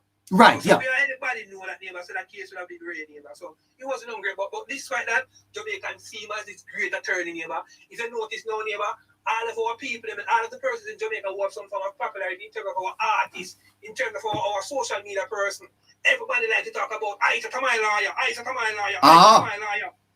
You know? So if no neighbor that a lot of Jamaicans look to him in that regard, neighbor, and he's playing on that, neighbor, the chat line coming now, neighbor, I can tell you, neighbor, that you're gonna hear persons put it in song. And you're going to hear persons saying that, and you hear Isaac to chop the line, Isaac a big top line, Isaac a You are saying that this is going to get into songs. Neighbor, it is possible, neighbor, that someone is going to put it in a song. When Dennis Meadows did it, neighbor, they used it to intro song. They used Dennis Meadows' voice when he talk about the chop the line thing to intro songs, neighbor. And I expect that Isaac Buchanan voice will be used as well, neighbor, to intro songs. That back what he said. You have done social work, Scratchy. Jamaica would have transitioned, worked very hard on this scamming thing. In light of the work that Jamaica would have done and the progress we would have made, don't you think that the society, it is incumbent on the society to collectively reject this statement and to ask for Mr. Buchanan to step aside from his position in the shadow cabinet? No, definitely, but this is not a statement, neighbor, that should be coming from someone who sits in our parliament, neighbor. If you look at the persons who always endorsing chop the line, neighbor, these are persons, neighbor, you look at them, neighbor, they come from the informal stuff, it's a part of Jamaica, neighbor, not to disrespect them or anything, but these are persons who are part of the entertainment society, you know, persons who feed out the informal economy, neighbor, and know that scamming is a part of the informal economy, so they benefit off it. Those are the persons who push this narrative. So far it's coming from someone who's seen, neighbor, as a parliamentarian, someone who should be seen as more conscious, someone who should be seen as more intelligent, neighbor, someone who should be helping to push positivity in our country, seeing that you're a parliamentarian and you're attorney at law.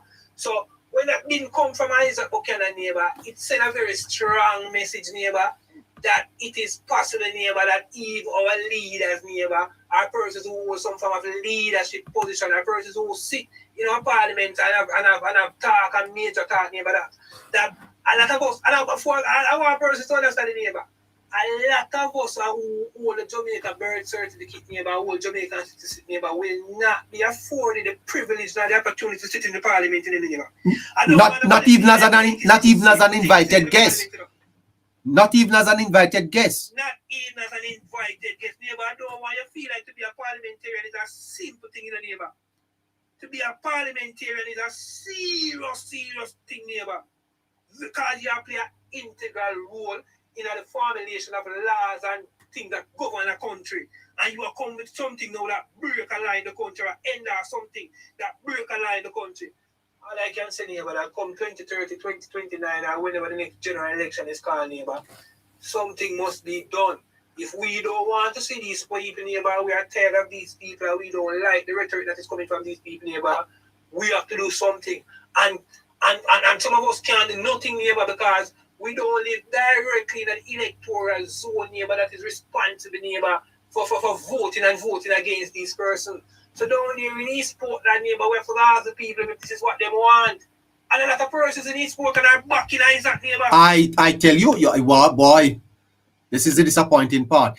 Scratchy, are we helpless based on the structure of our politics, where we just have to sit and wait and hope that East Portland will say no to him, and if they say yes, then that's it. Are we just so without standard here? Yes, neighbor. It has reached a level, neighbor, where there is no standard, neighbor. There is no morality, neighbor. No one is not resigning or stepping down, neighbor, in the moral background again, neighbor. All Isaac neighbor he loves to talk about human rights, and he likes to talk about the law and breaking the law, not breaking the law, neighbor. But he doesn't talk about the most important thing, which is your integrity, which is your moral respect. You know, there's no morality coming from Isaac Buchanan. Because if he had some form of morality, neighbor, he would have understood that based on my rhetoric or my statement, I would have to step aside because I blundered big time. But he's not looking at morality. All Isaac Buchanan is looking at, neighbor, is the fact to say, okay, whatever I said, I did not break any law. I don't want to know the whole responsibility and come to me, but I'm supposed to say this, I'm supposed to be like that. Isaac Buchanan is have to believe, neighbor, that once he's outside of the parliament, neighbor, he don't have to act in any way, shape, or form, neighbor, that suit the best interest of Jamaicans. Once he is outside, he can do whatever he wants to do and speak in whatever tongue he wants to speak in and behave in whatever way he wants to behave. That is what Isaac Buchanan believes, neighbor, because he's an attorney. He's just simply saying that once I never break the law, I don't do nothing wrong. But whenever the next general election is called, neighbor, that is where the people of East Portland need to rally up, neighbor, and take that. Because Isaac Buchanan treat them, neighbor. I want to say something, neighbor. I don't glorify Isaac Buchanan in the neighbor, but I want to tell you this, neighbor. He know what he's doing, the neighbor. You think so? Neighbor, the guy know exactly what he's doing, neighbor. All Isaac Buchanan is doing, neighbor, is creating relevance, neighbor, and creating some form of discussion around him name week in, week out. Week in, week out, neighbor, he know exactly what he's doing. He know the type of people who support him in East Portland. He know the message that they want to hear. He know the style that they like. Neighbor, he's just creating some form of relevance to keep himself relevant, because he know that neighbor, large media attention when he get after the last case of the popular artist, neighbor, propel him to going down by Portland and becoming a member of parliament. So he know, neighbor, that he won that seat, neighbor, based on his popularity, neighbor, and based on the media attention and people talking about him, neighbor. So he have to keep it going, because that's how we got him. You have to keep it going. You don't keep it going right back. But how long can he do it for? He have a blunder way more than this. That's what I say. I was questioning, how important is the fourth term for the Jamaica Labour Party? Time is going by quickly. There's no question. No, before you get to that, Scratchy, Damian Crawford is emerging, based on what we are hearing, as a very strong contender to Golden. Do you think that Crawford will beat Golden?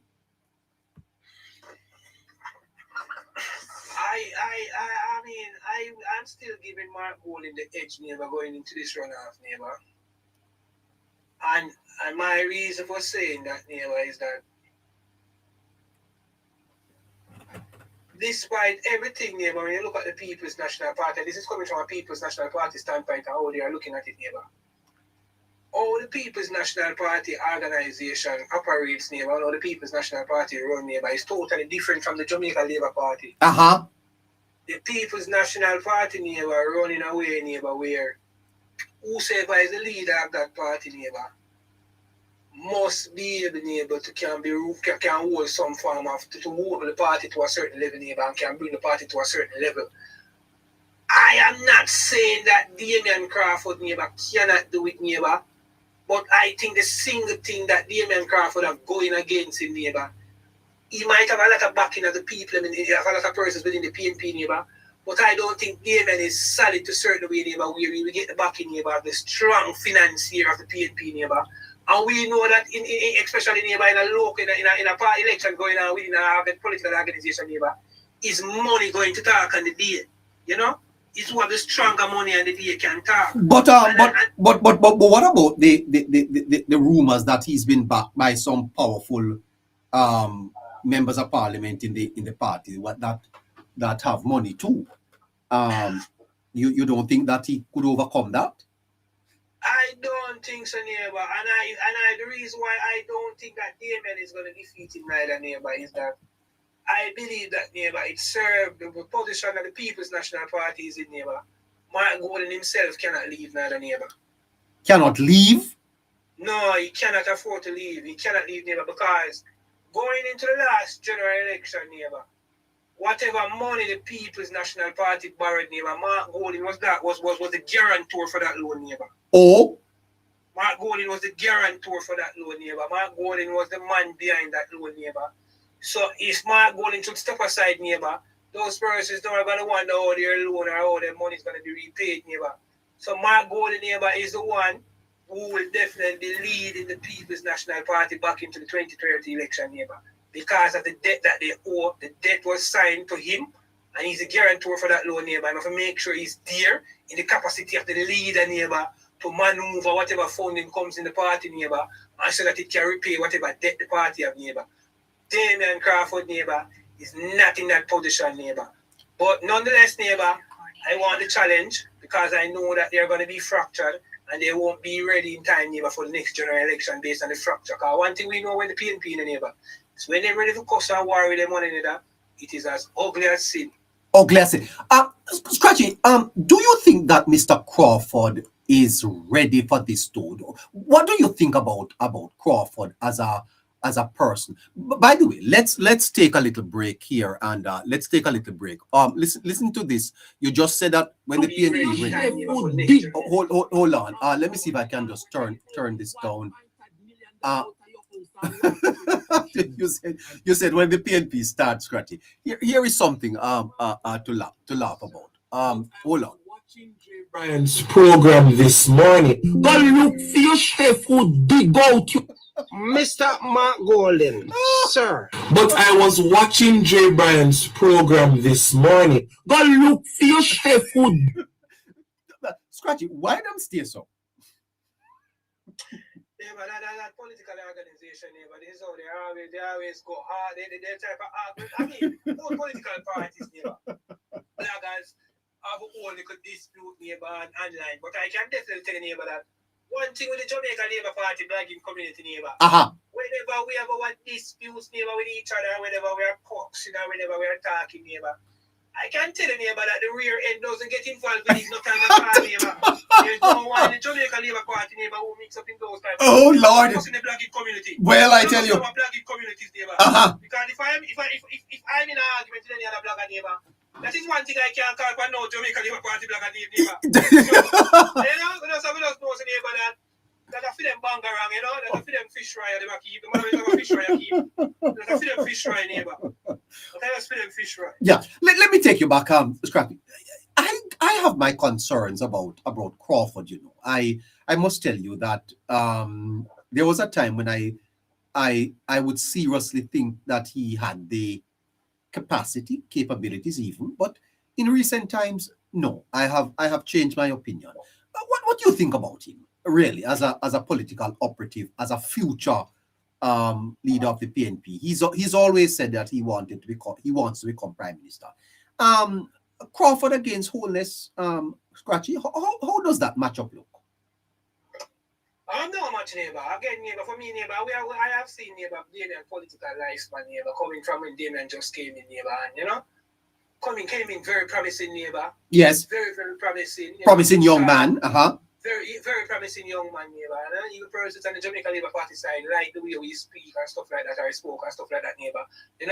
Some of his ideas, neighbor, were very, very, very, very ear-catching, neighbor. Sound very good, Yes. Maybe too futuristic. Yes. Maybe the budget or the context of Jamaica, it is not there to fund that type of idea.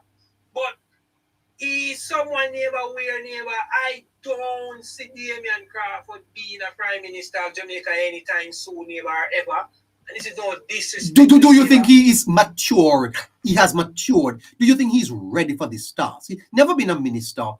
I look, for example, he spent less than a term over there in Kingston, ran away, went down to Portland, ran away, left the politics for a time, virtually had no interest, and now he's back.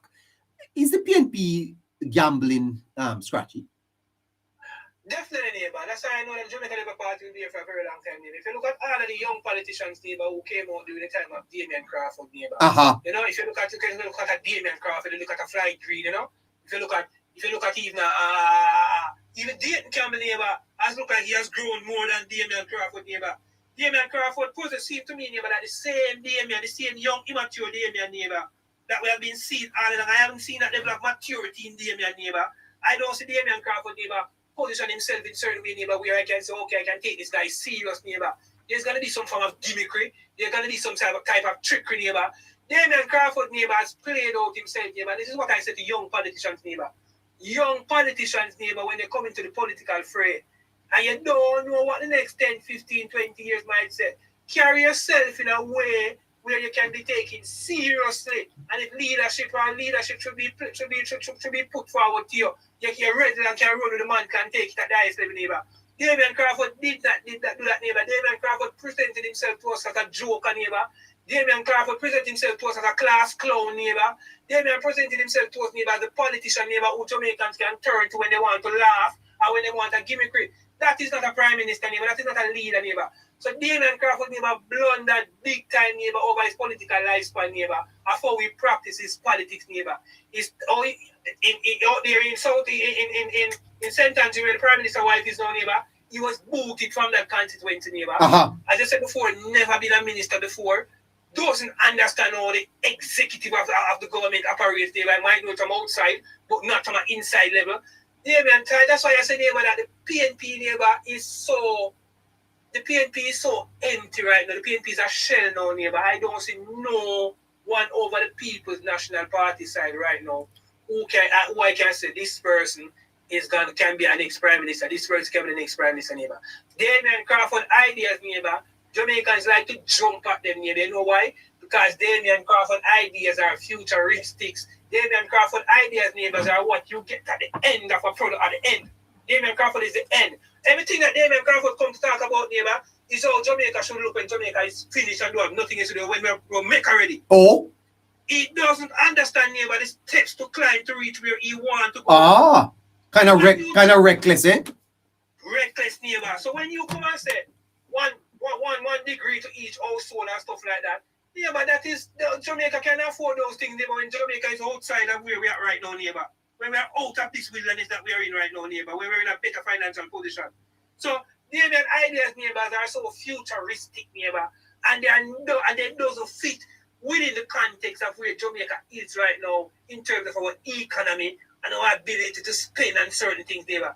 You think the government don't want to fix up all of the hospital in Jamaica, neighbor? Is the funding not there? You think the government don't want to fix every single road in Jamaica, neighbor? Is the funding not there?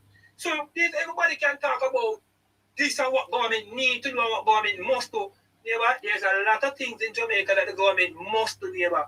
But the government also have to react, neighbor, within the context and of its budget, neighbor. Yes. So we talk about the Cooper spend and say the government will get everybody else. Yes, of course, the government should give everybody house. But let's come to the real context. Can the budget and the country of Jamaica manage to give all of those people back a house? Well, not at this time. Not at this time. So there's a lot of things that people can say government could do. Of course, government could do this, government could do that. But let's come to the reality now. Does Jamaica have the funding to do it? Is the economy broad enough to do it? Quite so. The Prime Minister said all of the road them can fix in the neighbor. Because the budget can fix all of the road them, you know. But guess what? Without the police, they never get no more care and nobody never get paid. So, why are we willing to sacrifice that? Who willing to sacrifice 1 year of no salary? 1 year of going to the hospital, all of the hospital shut down for 1 year. I would expect all of the money in the budget, $1.3 trillion, just use it, Mr. Prime Minister, and fix all the roads. Yeah. And we're going to suffer for 1 whole year, Mr. Prime Minister, hold out with you. Yeah, that's Who quite. willing to make those sacrifices? Yeah. Everything can be done here, but it has to be in the context of what the government can and cannot do in terms of our economy. Yeah. I presented Scratchy earlier 5 points that I believe the party should adopt as it pressed forward to the fourth term. I'm sure you were listening. Yes, neighbor, I was listening. Yes. Tell me, Scratchy, how important you think the fourth term is for the party and for Jamaica? As a rockstone Labourite, how you think the party should approach speaking to Jamaica about having confidence in them for a fourth consecutive term? Earlier, neighbor, you made a valid point. I also agree with the point that you made, neighbor, where you said, neighbor, the government needs to sell its plan. I think, neighbor, the government needs to sell Jamaica, neighbor, sell a plan, neighbor. I think, neighbor, what government needs to do, if I should give the government any form of advice, neighbor, every single thing, neighbor, every plan that the government has for each parish is to come, neighbor, within the 4 or the 5 year of NARA, neighbor, till 2030, neighbor. All of those things, neighbor, should come from a billboard. You know, that should be put up in those parishes to tell persons that these are to come. Look out for this. This is to come within the next 6 months. This is to start within the next 9 months. Aspirational vision for their parish. Yes, neighbor. Let persons see what is to come, neighbor, and persons can understand. When persons can see what is to come, neighbor, and persons tell persons what is to come, neighbor, persons will be more patient and understanding with the neighbor. Yeah. But if nobody just sit back and feel and don't see what is coming and you alone have the plans and you want to talk about the plan when it is time to come out, you're going to have some form of issue. So create a vision within the people in mind. Let people know that this is what we plan to do. This is what we want to do. Clarendon, this is your plan, Clarendon. Trelawney, this is your plan, Trelawney. Westmoreland, this is your plan. Create a plan for all 14 parishes in terms of the water projects, the road projects, housing development. How many social housing is currently being constructed in Trelawney? We need to know all of them things that we know when the house done, the Prime Minister will cut ribbon. The one was 14 house to Trelawney and bill right now in the name of social housing, you know. Yes. And 10 in Westmoreland, you know. Those are the things that we need. Yeah. I get the feeling, Scratchy, that the Prime Minister is very strong and that he's carrying the party. I don't get the feeling that the members of parliament are as engaged on the ground with the residents, speaking about the party's plans, strategies, and informing them and broadening the support for the party. How do you feel? I look at it that way sometimes, neighbor, and I say to myself, neighbor, that leadership at the local level, I think it is not so strong. Yes, neighbor, the leadership, neighbor, at the local level is not as strong, because if you look at what is going on within the Jamaica Labour Party now, neighbor, every single member of parliament, neighbor, who is not a part of the cabinet, neighbor, is a shadow minister, neighbor. Quite so. Almost all of them. Everyone is occupied, neighbor. Every single one is occupied. Every single one have an office now, neighbor, carrying out their functions and their duties. Now, where the Jamaica Labour Party, neighbor, is always feeling from, and I always tell people this, neighbor, that the Jamaica Labour Party doesn't blunder, neighbor, from a governance standpoint, neighbor. Governance standpoint is not the Jamaica Labour Party weak point, neighbor. Where the Jamaica Labour Party tend to blunder, tend to short for sometimes, neighbor, is on the ground in terms of having its message reach out. And I think this style, neighbor, and this message, neighbor, it goes directly to the member of parliament again, neighbor. Member of parliament, neighbor, need to be more, and this is not me bashing any member of parliament. This is just me giving my No. We speak frankly here, Scratchy. We speak frankly here. I believe, neighbor, that member of parliament, neighbor, need to be more push, neighbor, more cognizant and more aware, neighbor, of the local team that they create around them on a local level, neighbor. Yeah. When it from a community level, from a community standpoint, the persons who make up the constituency office, the constituency secretary, the person in charge of the CDF, the person, all of those persons, neighbor, who are always around the member of parliament, neighbor. Member of parliaments need to be more creative now, neighbor, in formulating this group around them, neighbor, with persons who can spread the message, neighbor. Persons who not only are serving them with best interest, but is also serving the best interest of the party and the constituency as well.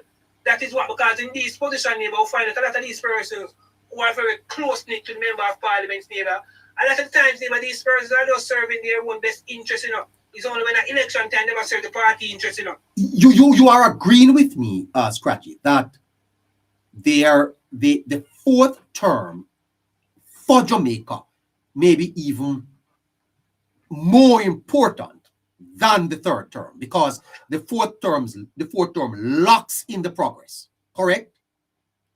Neighbor, every single election that is to come, neighbor, it's gonna be very consequential, neighbor, to Jamaica, neighbor. The fourth term is gonna be very important, neighbor. So when the fourth term come, we're gonna also say the fifth term is just as important, neighbor. Every single election that is to come, neighbor, is very consequential. But in terms of the progress we have made, because especially with the type of ideological recklessness that we are here coming from the PNP, Scratchy, obviously Jamaica is poised for some growth. There is going to be some wiggle room for government to spend more on social programs. What you don't want is for a government to come and to reverse the gains that you have made. We can't afford recklessness at this point. No, neighbor, the fourth term is very, very important, neighbor. The fourth term, neighbor, is where a lot of things, neighbor, will be put in stone. A lot of these major projects, neighbor, will be closing out in the third year, going into the fourth year. And a lot of new projects, neighbor, will be started in that time as well, neighbor. So the fourth term, as I said, neighbor, is very, very important. And this is why, neighbor, we see the PNP is out there running around like a mad dog running wild right now, neighbor. Because the PNP is also aware, neighbor, of how important the fourth term is to them. Neighbor, the fourth term is the term, neighbor, where a lot of these PNP supporters, neighbor, a lot of these political members of the PNP, a lot of these persons in the private sector, neighbor, who support the PNP, a lot of these persons in civil society, neighbor, who support the PNP, neighbor. I don't know if it is a coincidence or what, neighbor, but come the fourth term, neighbor, a lot of these persons are going to be dinosaurs.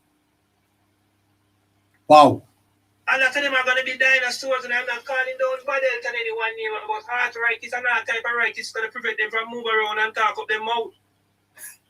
Yeah. They're going to have to take a back bench because, neighbor, their political future or their political lifeline, neighbor, are the final name will be that when the Jamaican Labour Party become victorious in that fourth term. Yeah, but before I go to Matsik, Scratchy, I as I said, I don't get the sense that the synergy exists on the ground at the level where the Prime Minister connects, that the Prime Minister is carrying a lot of the burden, and I believe that the vision has to be shared. I am not so happy with some of these ministers. I think I don't hear them speaking about the party's vision as much as I would like. And when it comes on to the councillors, Scratchy, it is even worse. But yeah, comment on that. I'm gonna yes, neighbor. When it comes to the party's vision, let's say, neighbor, we always hear the Prime Minister speaking about it. I sometimes, neighbor, I wonder if it's something that is strategically done, neighbor, so that the message can be on point, so that the message can be focused, neighbor, so that the message is sent in one accord, neighbor.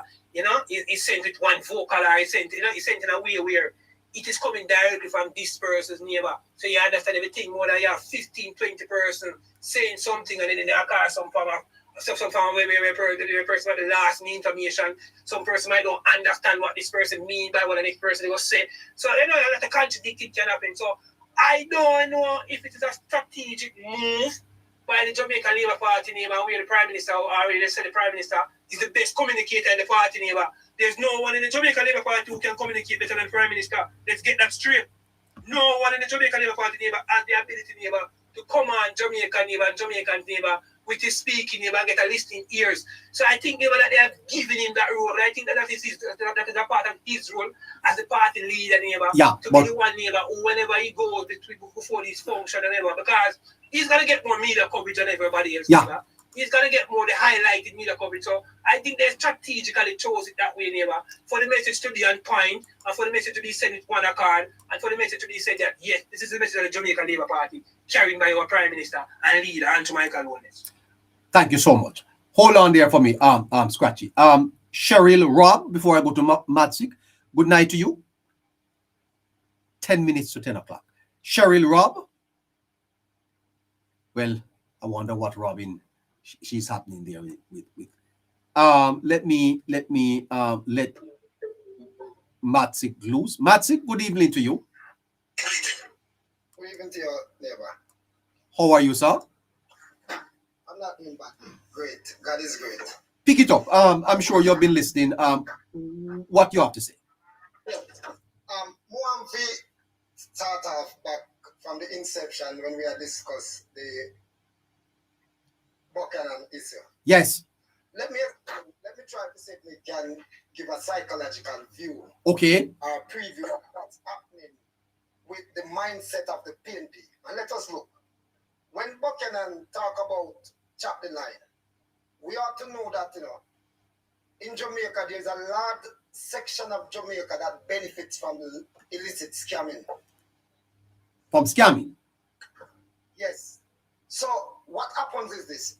Remember, the PNP doesn't have a policy position at this time. And that is one of the reasons why Mark Golden is struggling as a leader.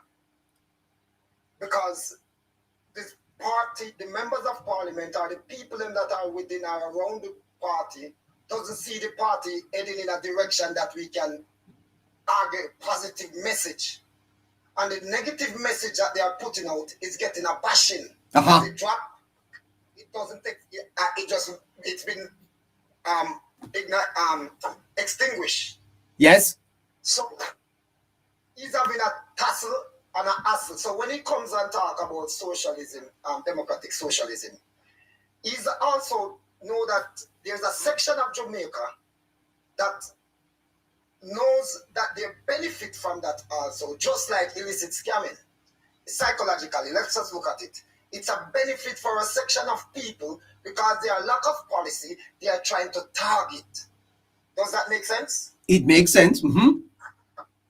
Yes, and when we look at the pattern, when we look at the rhetoric come out from Nikisha Burchell, she endorsed the fact that the PNP was wicked, insincere, perverting the course of justice to get the Cooper's Pen property to be taken away from the owner.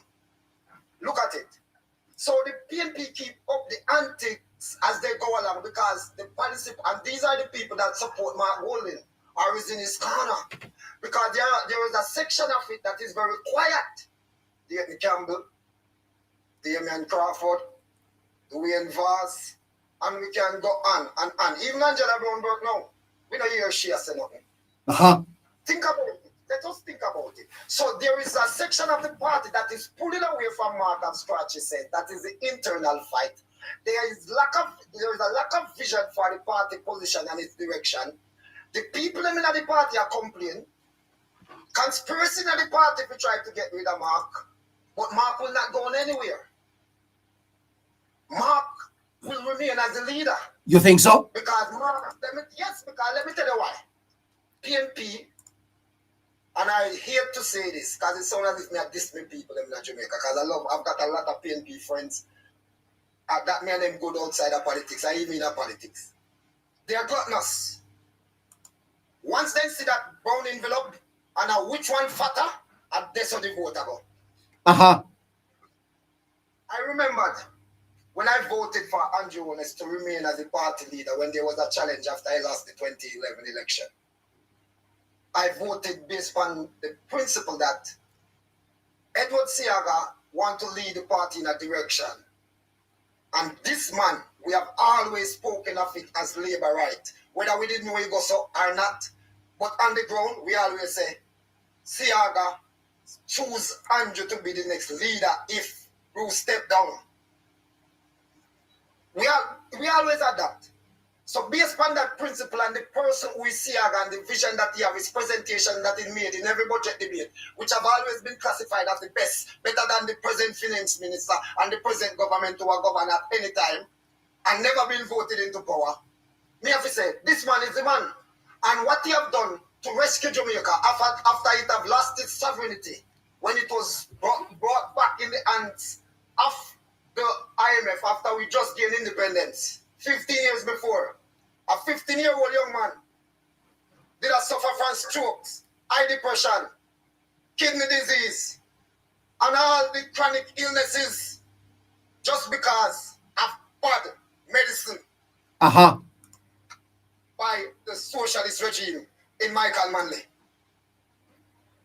So the psychological effect that the PNP is having now is lack of direction, lack of vision, don't know where to bring the party. But them are trying to because you see, there's still a section of Jamaica that hold and embrace upon to these illicit practices, neighbor. And that's a fact. Yes. They know. So they are trying to see if these people can come on board, because what happened now? Them are going to need money. And they not have no vision. So they're not going to get the business people to support them as much as the last time. Because then since they'll be hanky-panky going over there, so nothing now go on. Be a daddy house thing. And it hurt my heart as a hard-earning Jamaica who devote the rest of my life to develop this country with my ability, my skill, and my potential, to see some MP carry home some package of money and then now serve people in their constituency. Yes. It's disgraceful. It's distasteful. It's disgusting. And we need to call them out. Neighbor, I'm going to point to one thing that Scratchy says. One of the things that the Jamaica Labour Party need on the ground is in their constituency office. And that's how they lose the election. Scratchy said just as it is. I have always been close up. I'm a part of the constituency. So me know what I go on. Me know how I go. These people, them know say, once you're in that field or in that background, you have to be very political, but without partiality. Because no, you cannot have the MP have him turn him repetition, turn it, say, I don't got labor right thing I do for. We have to be balanced, but yet still, we can't make some labor right feel like, say, them are more labor right, some other labor right, because some labor right, one go, they go get 5 and 6, 7, 8, 9, and 10 times, when some not get yet.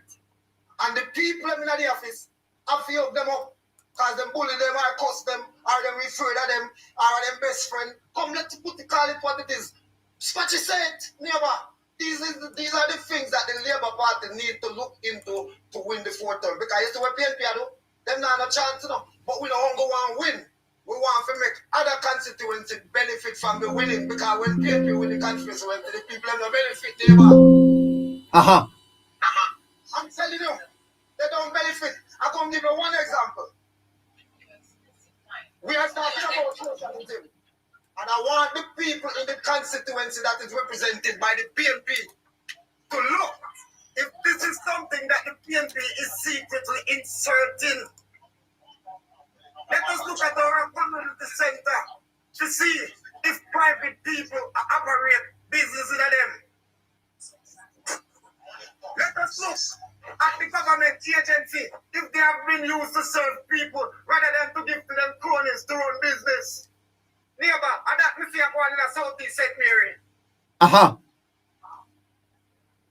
Where the multi-complex ball ground in Westmoreland and Oval at Anatobia, which was used temporarily for a health center when the health center was being refurbished. It is used for art. It is used for the Ministry of Labor when the old people ever go register and do them pension, whatever, processing. It is used for interview for people who are the farmer. That those people and that represent the public, right? That place was built with the mitigation funds from Chase, the SDC, and the Ministry of Sports. And I get to know that this place is now been turned into a bar and a restaurant, which is not run by the public, by a private man. So this is socialism, an insult, and them take it public building now, a gift to them cronies. This is serious thing now, neighbor. We need to see if this is what is really going on. Can we mark when you talk about this socialist, democratic socialism?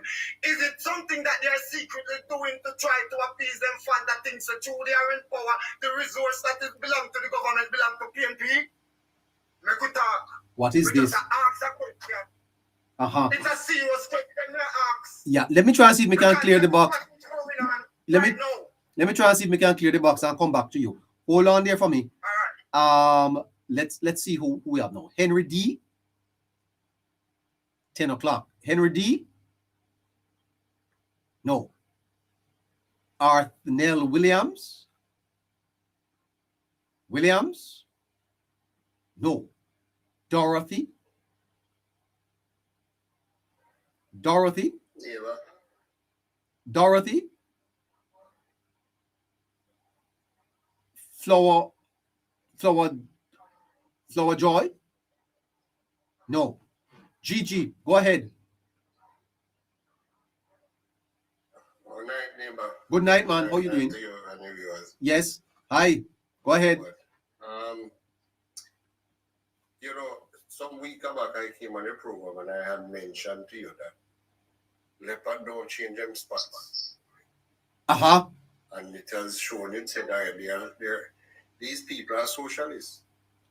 So Margot make it clear that they are socialists. But Mr. Golin is saying that is a fabricated story, sir. That he never. He can say, all right, so fine. Maybe it is fabricated, but he has mentioned it in a speech. He's putting forward that dynamic of what the former prime minister brought forward to the people. Right? Nevertheless, I kind of feel personally, mentioning. Those of us who are familiar with the opposite history should highlight for the current generation that during the 1970s, the PNP's embrace of this democratic socialist experiment, which Mark Golding and the PNP have now again embraced, led to severe economic decline, massive capital flight, severe food shortage, a major plunge in the Jamaican dollar, and a massive increase in the cost of living by hundreds of percentage points. It was also an era where real income plummeted by double digits. We should not forget that during the 1970s, under this regime of democratic socialism, unemployment increased by 27%, while the lack of foreign exchange and material shuttered factories.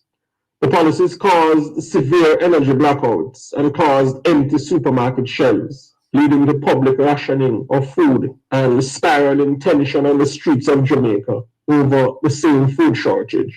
Golding and the PNP should be told in no uncertain manner that Jamaica will not go back to a political philosophy which demolished the lives of thousands of Jamaicans and spawned the crisis, elements of which are just alluded to. It should also be highlighted that the socio-economic philosophy of the PNP administration in the 1970s, which the current PNP of Mark Golding has now embraced, caused massive brain drain and a sustained spike in violent crime. That Mark Golding, a political leader in 2026, would seek to publicly espouse a philosophy that caused so many Jamaicans pain and created lasting damage to their lives and our economy tells us all we need to know.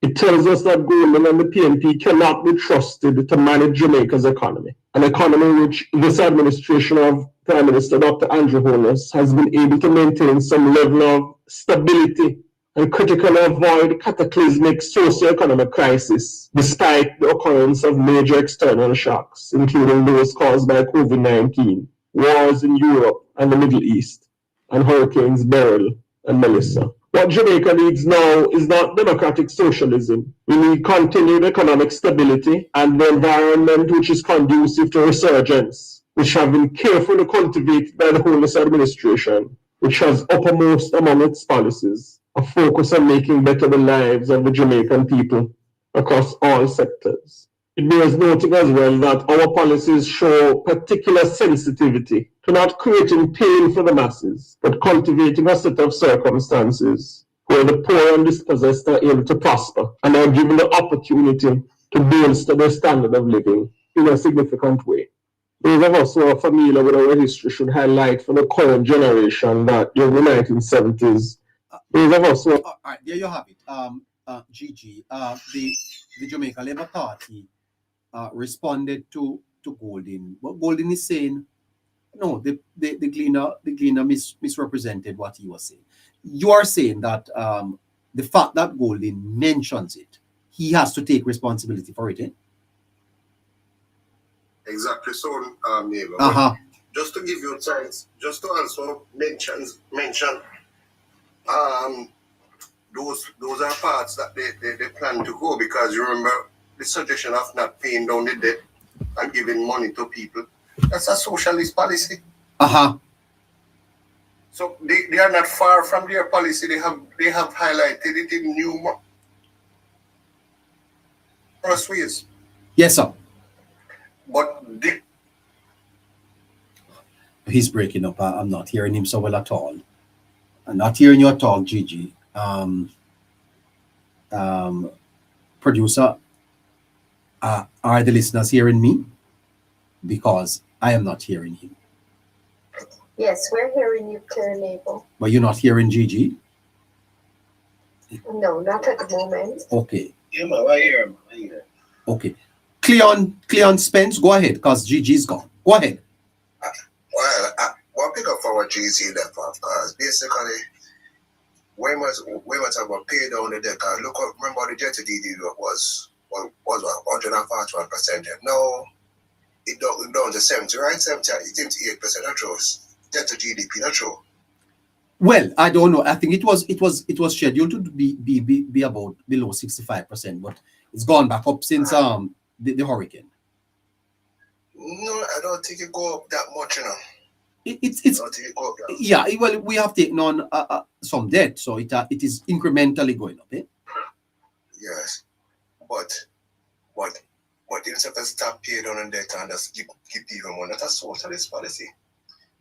And when you're talking about democratic socialism now, look how one of Cooper's penny. You know what I'm saying? So all them private landowners and them thing there, government are trying to take on them land and just give it to people. Basically, they're going to legalize squatting indirectly. Take a look into that. Do you think it is that so bad though that they're going to legalize squatting? Because no. It really just in a sense like say a business owner now. Like so like them up back and forth with the court, with the Coopers and so. So you have a socialist policy, then can just overrule them and decide to just give the land to the people. With that socialist policy, them can do that. Go a state control everything in the socialist policy now. Well, most things, yes. Remember, they would have power to change the constitution, you know. So when they change the constitution to fit that socialist regime, they will have all of these power. So the court will rule based on the constitution. Exactly. So we have to be careful of what we want to introduce. And if people don't careful, we are going right back to where we were coming from. But you don't take Golden's clarification as his position. You don't. It's hypocritical. It's like a common hypocrite. It's a common hypocritical move because one, he wants to appease people inside the party because he's also losing it internally. He's losing it internally, so he wants to capture back that old heads who have that ideology from day one. Yes. And there's a test of water. You think Golden was just testing the water, sir? Where hot or cold, you know? That is part of it. That is part of it. Wow. And so That is a very dangerous policy because in Europe, we have high tax. We don't have them. We don't have natural resources like that. So, to today's socialism, where you can feed off and plus massive taxation. So people have to make up their mindset. If DCT will pay 25% DCT, pay up this tax, and pay up that tax, and we'll pay more taxes. Plus, we don't have natural resources, so where all the money ever come from? It takes cash to care. Yeah, you're quite right about that. Yeah. Where all of this money will come from? Clear and touch on a point here, which is very important. We need to recognize our economy depends on other people's economy. We don't have the resources awash. Like everybody praising Abraham Traore in Burkina Faso. You have to understand Burkina Faso has a wealth of resources. So he's using the local resources to build his country, which is fine and perfect. But we don't have that resources. We depend on other people to have our economy. We don't have to channel our economy to a services economy. And that is why people need to understand the purpose of the STEM school. STEM school is specific or geared towards that type of economy. These are high-paying jobs. STEM is to target high-paying jobs that we can offer these services worldwide. India has a philosophy where they have so much people, they offer these services worldwide. We need to position ourselves with these high-paying jobs and capture these jobs, offer these services here locally. But Traore fights are different. Right? Traore are national resources, but he claimed that they have got from the Europeans for decades. And in those fight back, so they might claim back for them resort, for them feed time for people feel that. You understand? That's a different fight. Our fight different. We don't have them natural resources.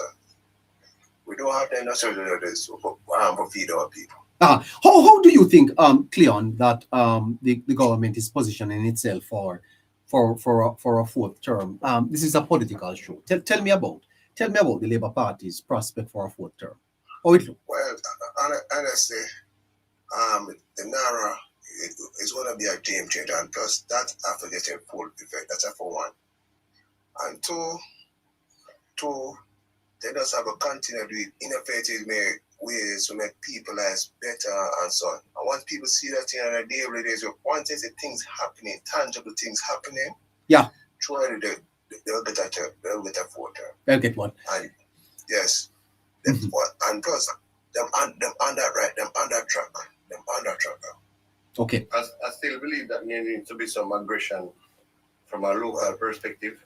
Well, yes, that's true. Within the party. But nevertheless, what you observe about the Prime Minister to neighbor, if you realize, the Prime Minister, I think these cascas are uncomforted anybody. What I clearly observed, he's focusing so much on organizing NARA. He has no time to get in these cascas and back and forth with people. Because the organization of NARA is so critical to the fourth term. Yeah. Yes. Now the NARA is a key. In terms of to get things done, get projects done fast and so on. So the NARA is very, very vital. Well, thank you, sir. Thank you, Cleon. Yeah, man. Big up. Gigi, you done? Yeah, man, no problem. I'm always happy to contribute and just to highlight, people need to wake up and just realize leopard never changes, but socialist will always be a socialist. Yeah, it's an ideological culture which we don't go away at all. Edward Sega said that a leopard changes, but Sega said that. Your first time up here, Cleon? Never heard you before. Yeah, man, come to now. Them always come past the program. I stay back and listen, so, but we never get a chance to talk, Okay, wow. Never get a chance. Thank you, sir. Thank you. All right, Matsik. Yeah, sorry to have broken you, man. Go continue. No, man, me love when time. We just do highlight this, but we're going to get back into the politics. Go ahead now. Now with my what Cleo say. I was going to emphasize that point that Andrew Holness is very focused, and then according to what GG says, he's focused so much that he's not distracted. And I can tell you this. He's doing a beautiful job. He will articulate his point and his argument when he come to try to dispel any rumors or anything that the PNP comes with that is not good for Jamaica or anything that we have to respond to. I think the way that Fitz does his business, it's very articulate. It's very to the point. It opens your eyes. If you're a very good listener, you and able to understand, you can basically get the message. Yes. But we also need to take it on the ground because not everybody understands the wording or the adjectives that's used to make description or anything, or to explain anything, or to be a emphasis. Yes. So that's why the shows like yours are very relevant. Because we have various people comes like Cleo, come give them opinion, and it was so clear. It's with clarity, it's a perspective that another person can learn from. You know what I mean? So these shows like this are important. We, as patriotic Jamaican, because we are not just labor right, because why we have to make a choice. Anyway, you take it, neighbor. And the choice that we make today is the choice that we see that is making Jamaica a prosperous place for we kids, we grandkids. Because I know who we are getting a neighbor when we reach them age now. And for them. And Jamaica need to realize that Jamaica don't belong to we, no, it belong to the generation that comes after us. So we have to play a great role to give them a clean environment, a peaceful environment, a developed environment, a prosperous environment. And the only person we see a charter the path to that is our great beloved Andrew. I am clear about Jamaica. That's why you see the PNP all over the place like headless chicken. Them can't connect. They can't reach to even them base because them base not even business about them now. I just saw some sardine, mackerel, and tuna in a something. I come and try and spice up something for them. You understand what I say? And it's not working. That's why you see them start to cuss one another now. Think about it. Because why? They can't connect. They will fight for relevance, and they are competitive against each other. Do you think that? Do you think like Scratchy that Golden is going to prevail and Crawford will not triumph? What do you think? Yes, I do. I said it here on this platform already that Mark Golden has got a grip on the party because of his financial capabilities. He's a very wealthy man, but he's a mean man also. One man we have enough money, but he mean. So that is the reason why he's getting a falling off. Because remember, election not close enough, and them see how he might do things. He mean not just with his financial gains and assets, but with his ideas, his perspectives, his attitude, his demeanor. It's a mean person. And that's not good. Yeah. Well. You understand? We need people that have an experience like Andrew, will live the life of normal Jamaican who rise. And then people and PNP try strangle to take things out of the neighbor. Yes. Like Mr. Chisholm, So how we are going to have ambition for living in Jamaica, raise family, and do business, if we can't have that aspiration to rise? That is what Andrew Michael Holness is giving Jamaica, our kids, a future. We talk about the STEM school, and that is one point where we need to know those schools. We will be having at least 2 of them schools within the next 3 years, neighbor. That's before cool. the next election. That's great. Let me push over back to Scratchy. Yeah, let me push over back to Scratchy. Scratchy. Yes, neighbor.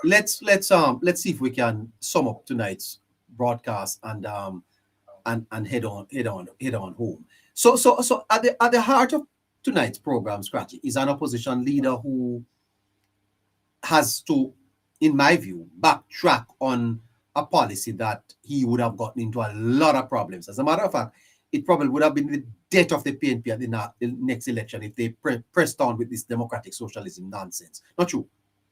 They would have never get 100 campaign funding. Ah! and that is how much the world has changed. Different Jamaica. Different Jamaica, neighbor. The world is open up, neighbor. It's a free market, neighbor. The ability, neighbor, to trade and move goods from point A to point B, neighbor, within a reasonable time and a short space of time, neighbor. You know, it's a company like Amazon, neighbor. We say that, you know, there's a lot more, you know. And you know, that's a very good point, Scratchy, because a lot of times people think that elections are determined simply by the ballots or the votes, you know, and a lot of times they are determined higher up, you know. Not true? Higher up, neighbor, higher up. Neighbor, if you look at even the US election, neighbor, you can definitely see, neighbor, that those elections are determined based on higher ups, neighbor. Yeah. There's a lot of tools, neighbor, that goes into what you say, neighbor. When right now, neighbor, in this, where this world is, neighbor, elections, neighbor, are starting to have not just a local impact, neighbor, but a global impact. Absolutely. Yeah. Global impact, neighbor. That is because of how the world has changed, neighbor, globally, neighbor. And persons are all over in the diaspora, yeah, and stuff like that. So it's not like in the 70s, neighbor, where election cards was just domestically to Jamaicans, neighbor. Elections are globally. We look at even all of the countries now, neighbor. We are seeing more elections more than ever. We're tuning to elections now, neighbor, more than ever. Yeah. Elections that doesn't have anything to do with our own country. Yeah. You know? So Mark Bowling backtracking, neighbor, is not the first, and definitely won't be the last, neighbor. He's known as a flip-flopper, a man who's known to say one thing, neighbor, and then come and change him out when him say that's what he said, never take well to a society. But what I can definitely say again, though, neighbor, is that Mark Jefferson Golden, neighbor. It's a politics. Yes. Politics has done well for a lot of persons who go into it, neighbor. And politics has done bad for a lot of persons, neighbor. And I can tell you, neighbor, that the politics, neighbor, Mark Golden entering politics and Mark Golden becoming the leader of the People's National Party, neighbor, has damaged Mark Golden credibility, neighbor. Mark Golden becoming the leader, neighbor, has damaged. I know that a lot of well-thinking Jamaicans who are in the corporate side of Jamaica, neighbor, who have a certain amount of wealth, where all Mark Golden was outside of the politics, neighbor, how they used to see Mark Golden, neighbor, how they used to admire Mark Golden, neighbor. They are seeing a totally different Mark Golden now, and I can tell you, neighbor, that a lot of them are surprised and shocked. I cannot believe, neighbor, that this is the thinking of the same man that they used to have this type of discussion with outside. It's power. It's a quest for power. It changed you know. It changed. Mark Golden has damaged himself. It damaged his credibility, neighbor. Mark Golden has damaged himself. Mark Golden is seen now, neighbor. Before this, we never know about Mark Golden. Mark Golden is seen now as a liar, neighbor. You know?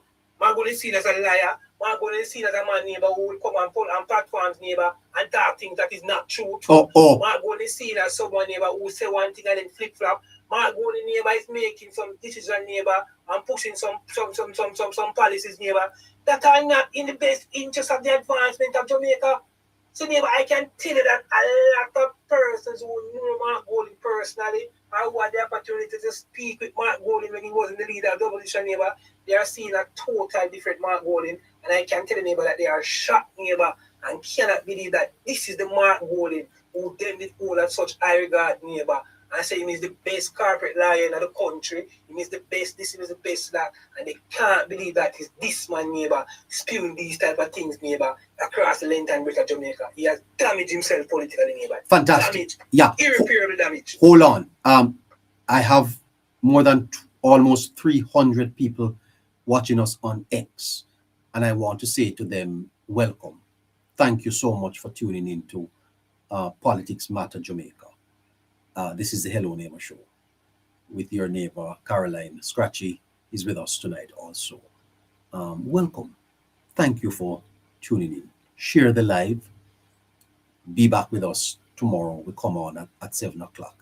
This is the platform in Jamaica where real conversations happen concerning politics. Politics matter right here on this program. So you are saying, Scratchy, that Golden would have been better served had he remained in private life. I'm yes, neighbor. Golden would have been better served if he remained in private life, neighbor. I'm not Golden neighbor propelling neighbor to be in the leader of the opposition neighbor. A position neighbor that I don't think he wanted neighbor. But he was pushed, he was forced neighbor to take it neighbor. And I think neighbor him ascending to that position neighbor and losing 2 general elections, you know, and based on how much he has neighbor to lose personally, how much he has invested personally in this neighbor, both from himself personally and from persons who support him and stuff like that neighbor. He had no other choice neighbor but to continue to push and try to see if he can meet the agenda of the co-leader of the People's National Party. Because what we're seeing neighbor is, I can tell you neighbor that the reason why Mark Golding come off so unauthentic, the reason why Mark Golding is failing to connect with Jamaicans, the reason why Mark Golding seems so fake, neighbor, it is because the man is not being himself, neighbor. Oh my God. Yeah. The man is not being himself. That's why he cannot connect with us, neighbor. He cannot seem authentic. He's not being himself.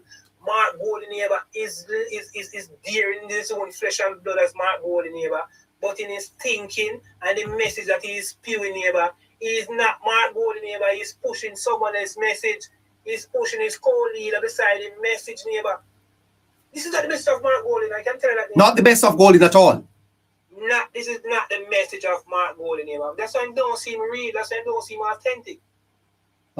He's not pushing his own message, neighbor. He's pushing a message, neighbor, that him himself, neighbor, is not in 100% agreement with. Yeah. He's pushing a message, neighbor, when his father was alive, his father wouldn't agree with certain of these policies and these things ever going on that line. That's the type of message that he go. That's why my way seems so uncomfortable. Yeah. Finally, Scratchy.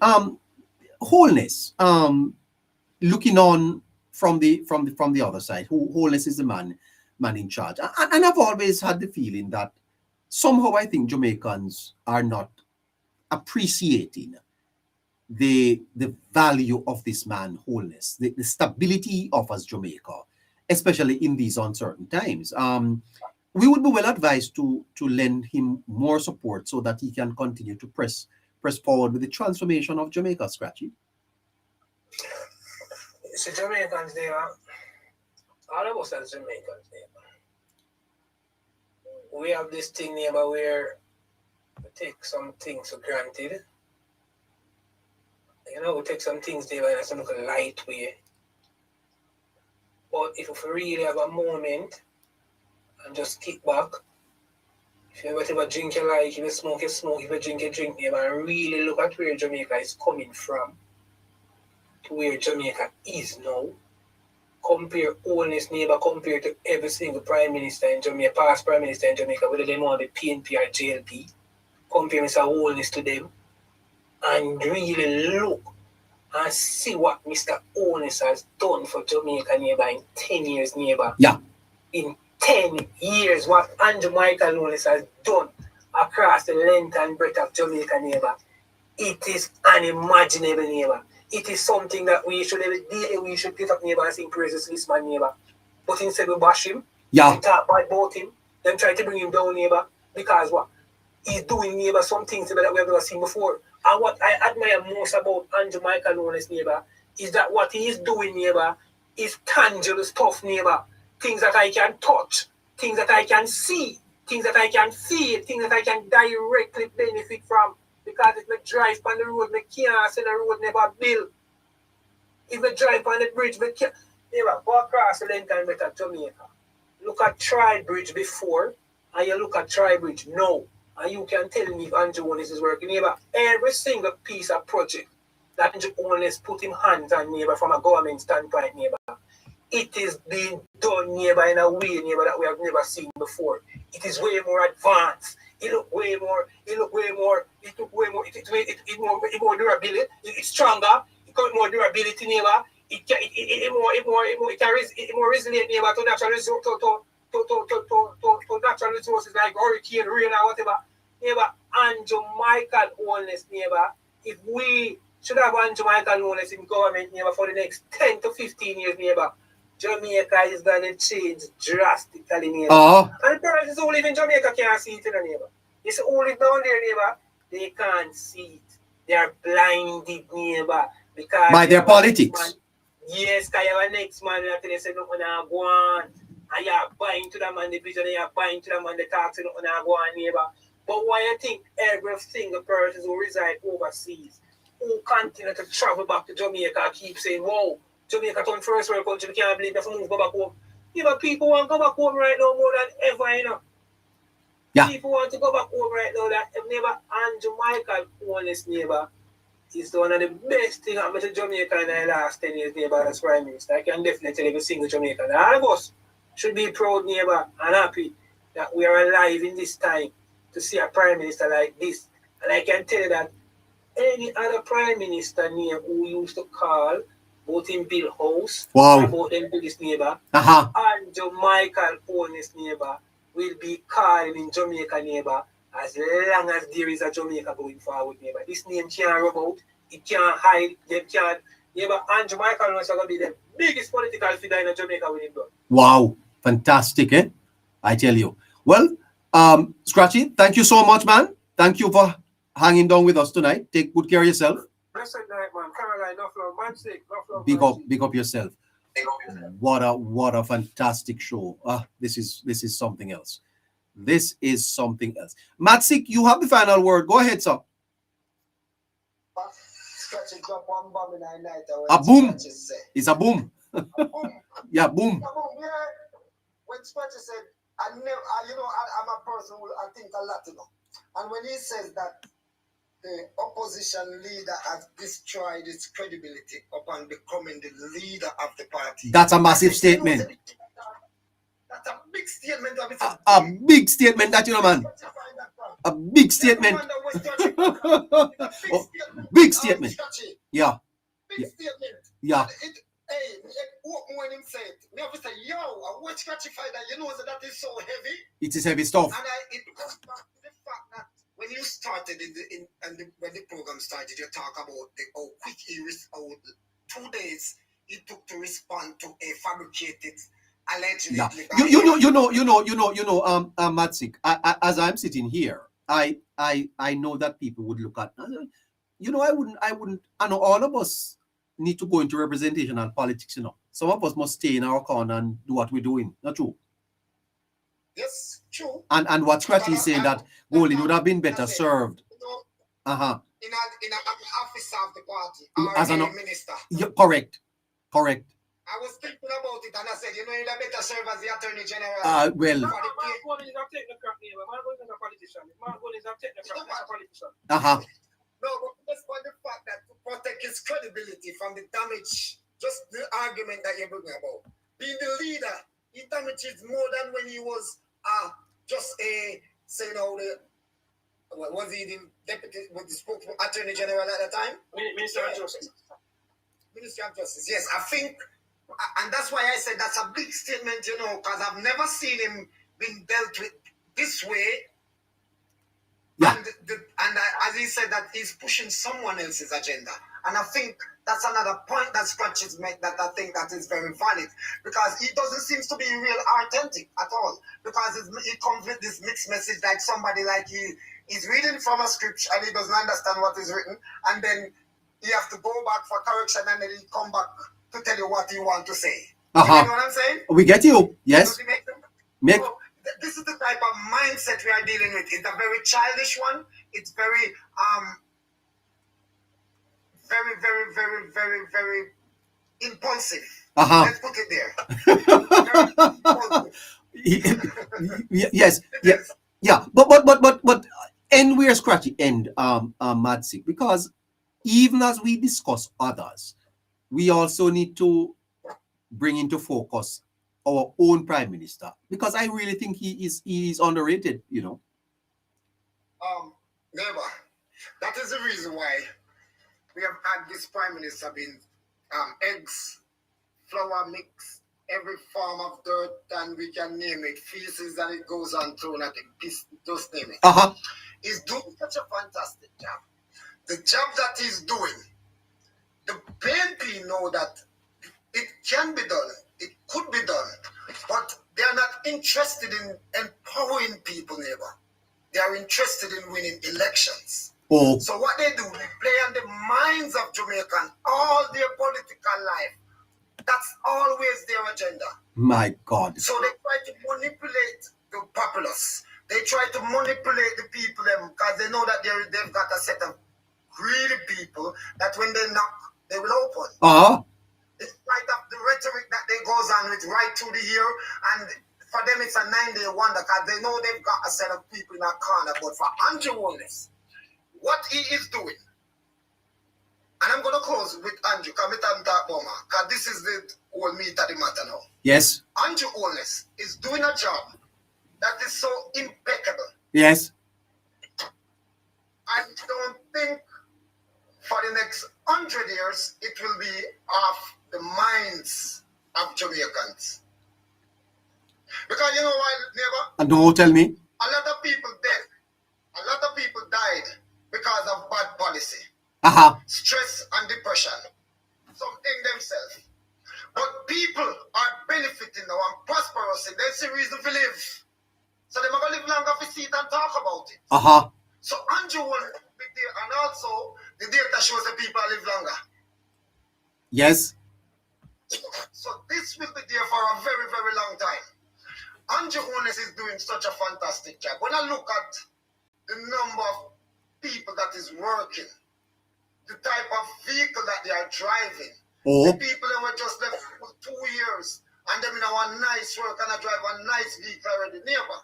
Let us think about when in Jamaica, and those little 21-year-old who have the most key and 23-year-old, let's talk about it. When have we ever seen the policy of Jamaica by any government benefit young people to the extent that it benefit this generation? Not at all. You're onto something.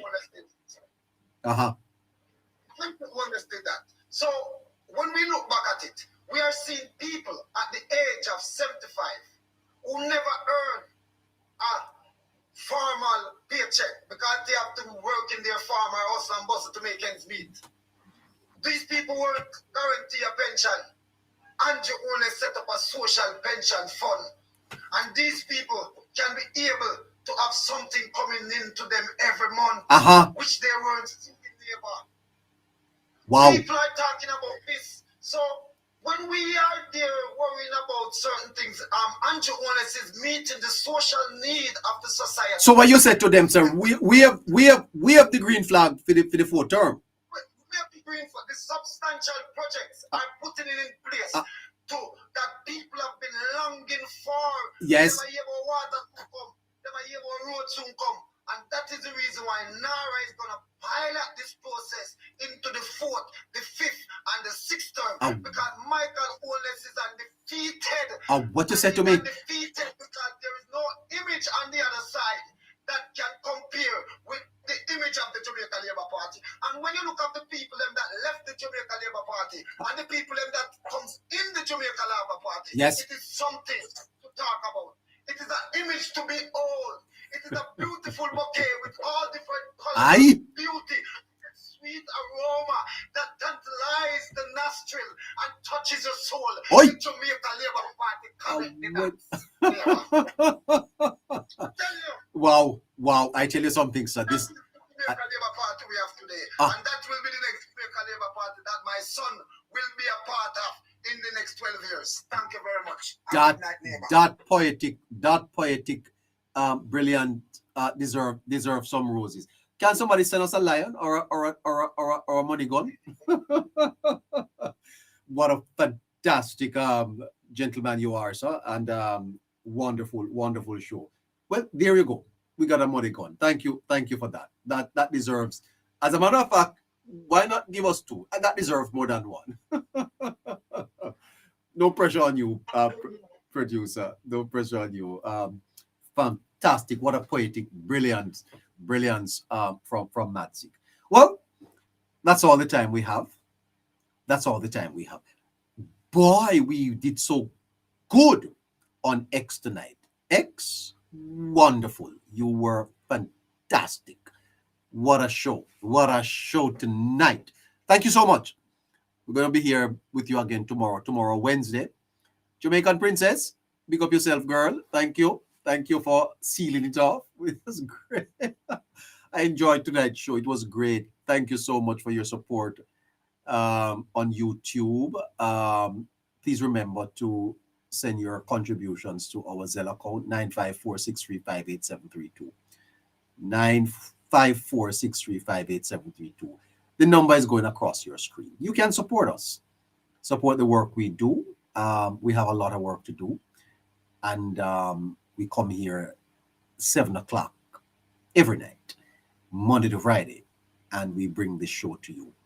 If you are on Facebook, thank you so much. If you are on X, thank you so much. If you are on YouTube, thank you so much. The subscription, remember to subscribe to the platform, to like the videos, and you can watch a replay of this. We're going to be posting it immediately after the show closes. If you didn't catch the whole show, you can watch the replay on YouTube. Those of you who are on TikTok, you can come over to YouTube and watch the whole show. Thank you, Keisha. Thank you so much. Talk About with Denise. Great show. Talk About with Denise. What is that? You have a show? Camille Edwards? Fantastic. We love that. The PM is phenomenal. He represents well. Full grasp of diplomacy. Thank you so much. Taking some comments from YouTube. Masa Tulai, that's Masa Mark. All right. Gatwick 5862 Golden should have been MP for an Upper St. Andrew constituency. He's trying to live up in the rep as a Garrison. Arnett Jungle is God's an uptown man trying to be touch of a gangster. Can't live up. Okay. We see that. Kudos. Thank you. Press the like before you go. Lovely show. Blessings. Devon White. Thank you so much, Devon. Thank you all for joining us. We truly appreciate your love and support. That's from Keisha. All right, Keisha, thanks for holding down YouTube for us. Principle of continuity. We're going to pick up that back in the weeks, in the days to come. All right. So YouTube, take care of yourselves and have a great night. You hear? Bye-bye. Take care. All right, TikTok. Thanks for tuning in with us tonight. You hear? We'll catch you tomorrow when we do this all over again. I don't know what news will be breaking tomorrow, but we'll be here to cover it for you. Until then, bye-bye. Take care of yourself. And Illionaire Music and Trading.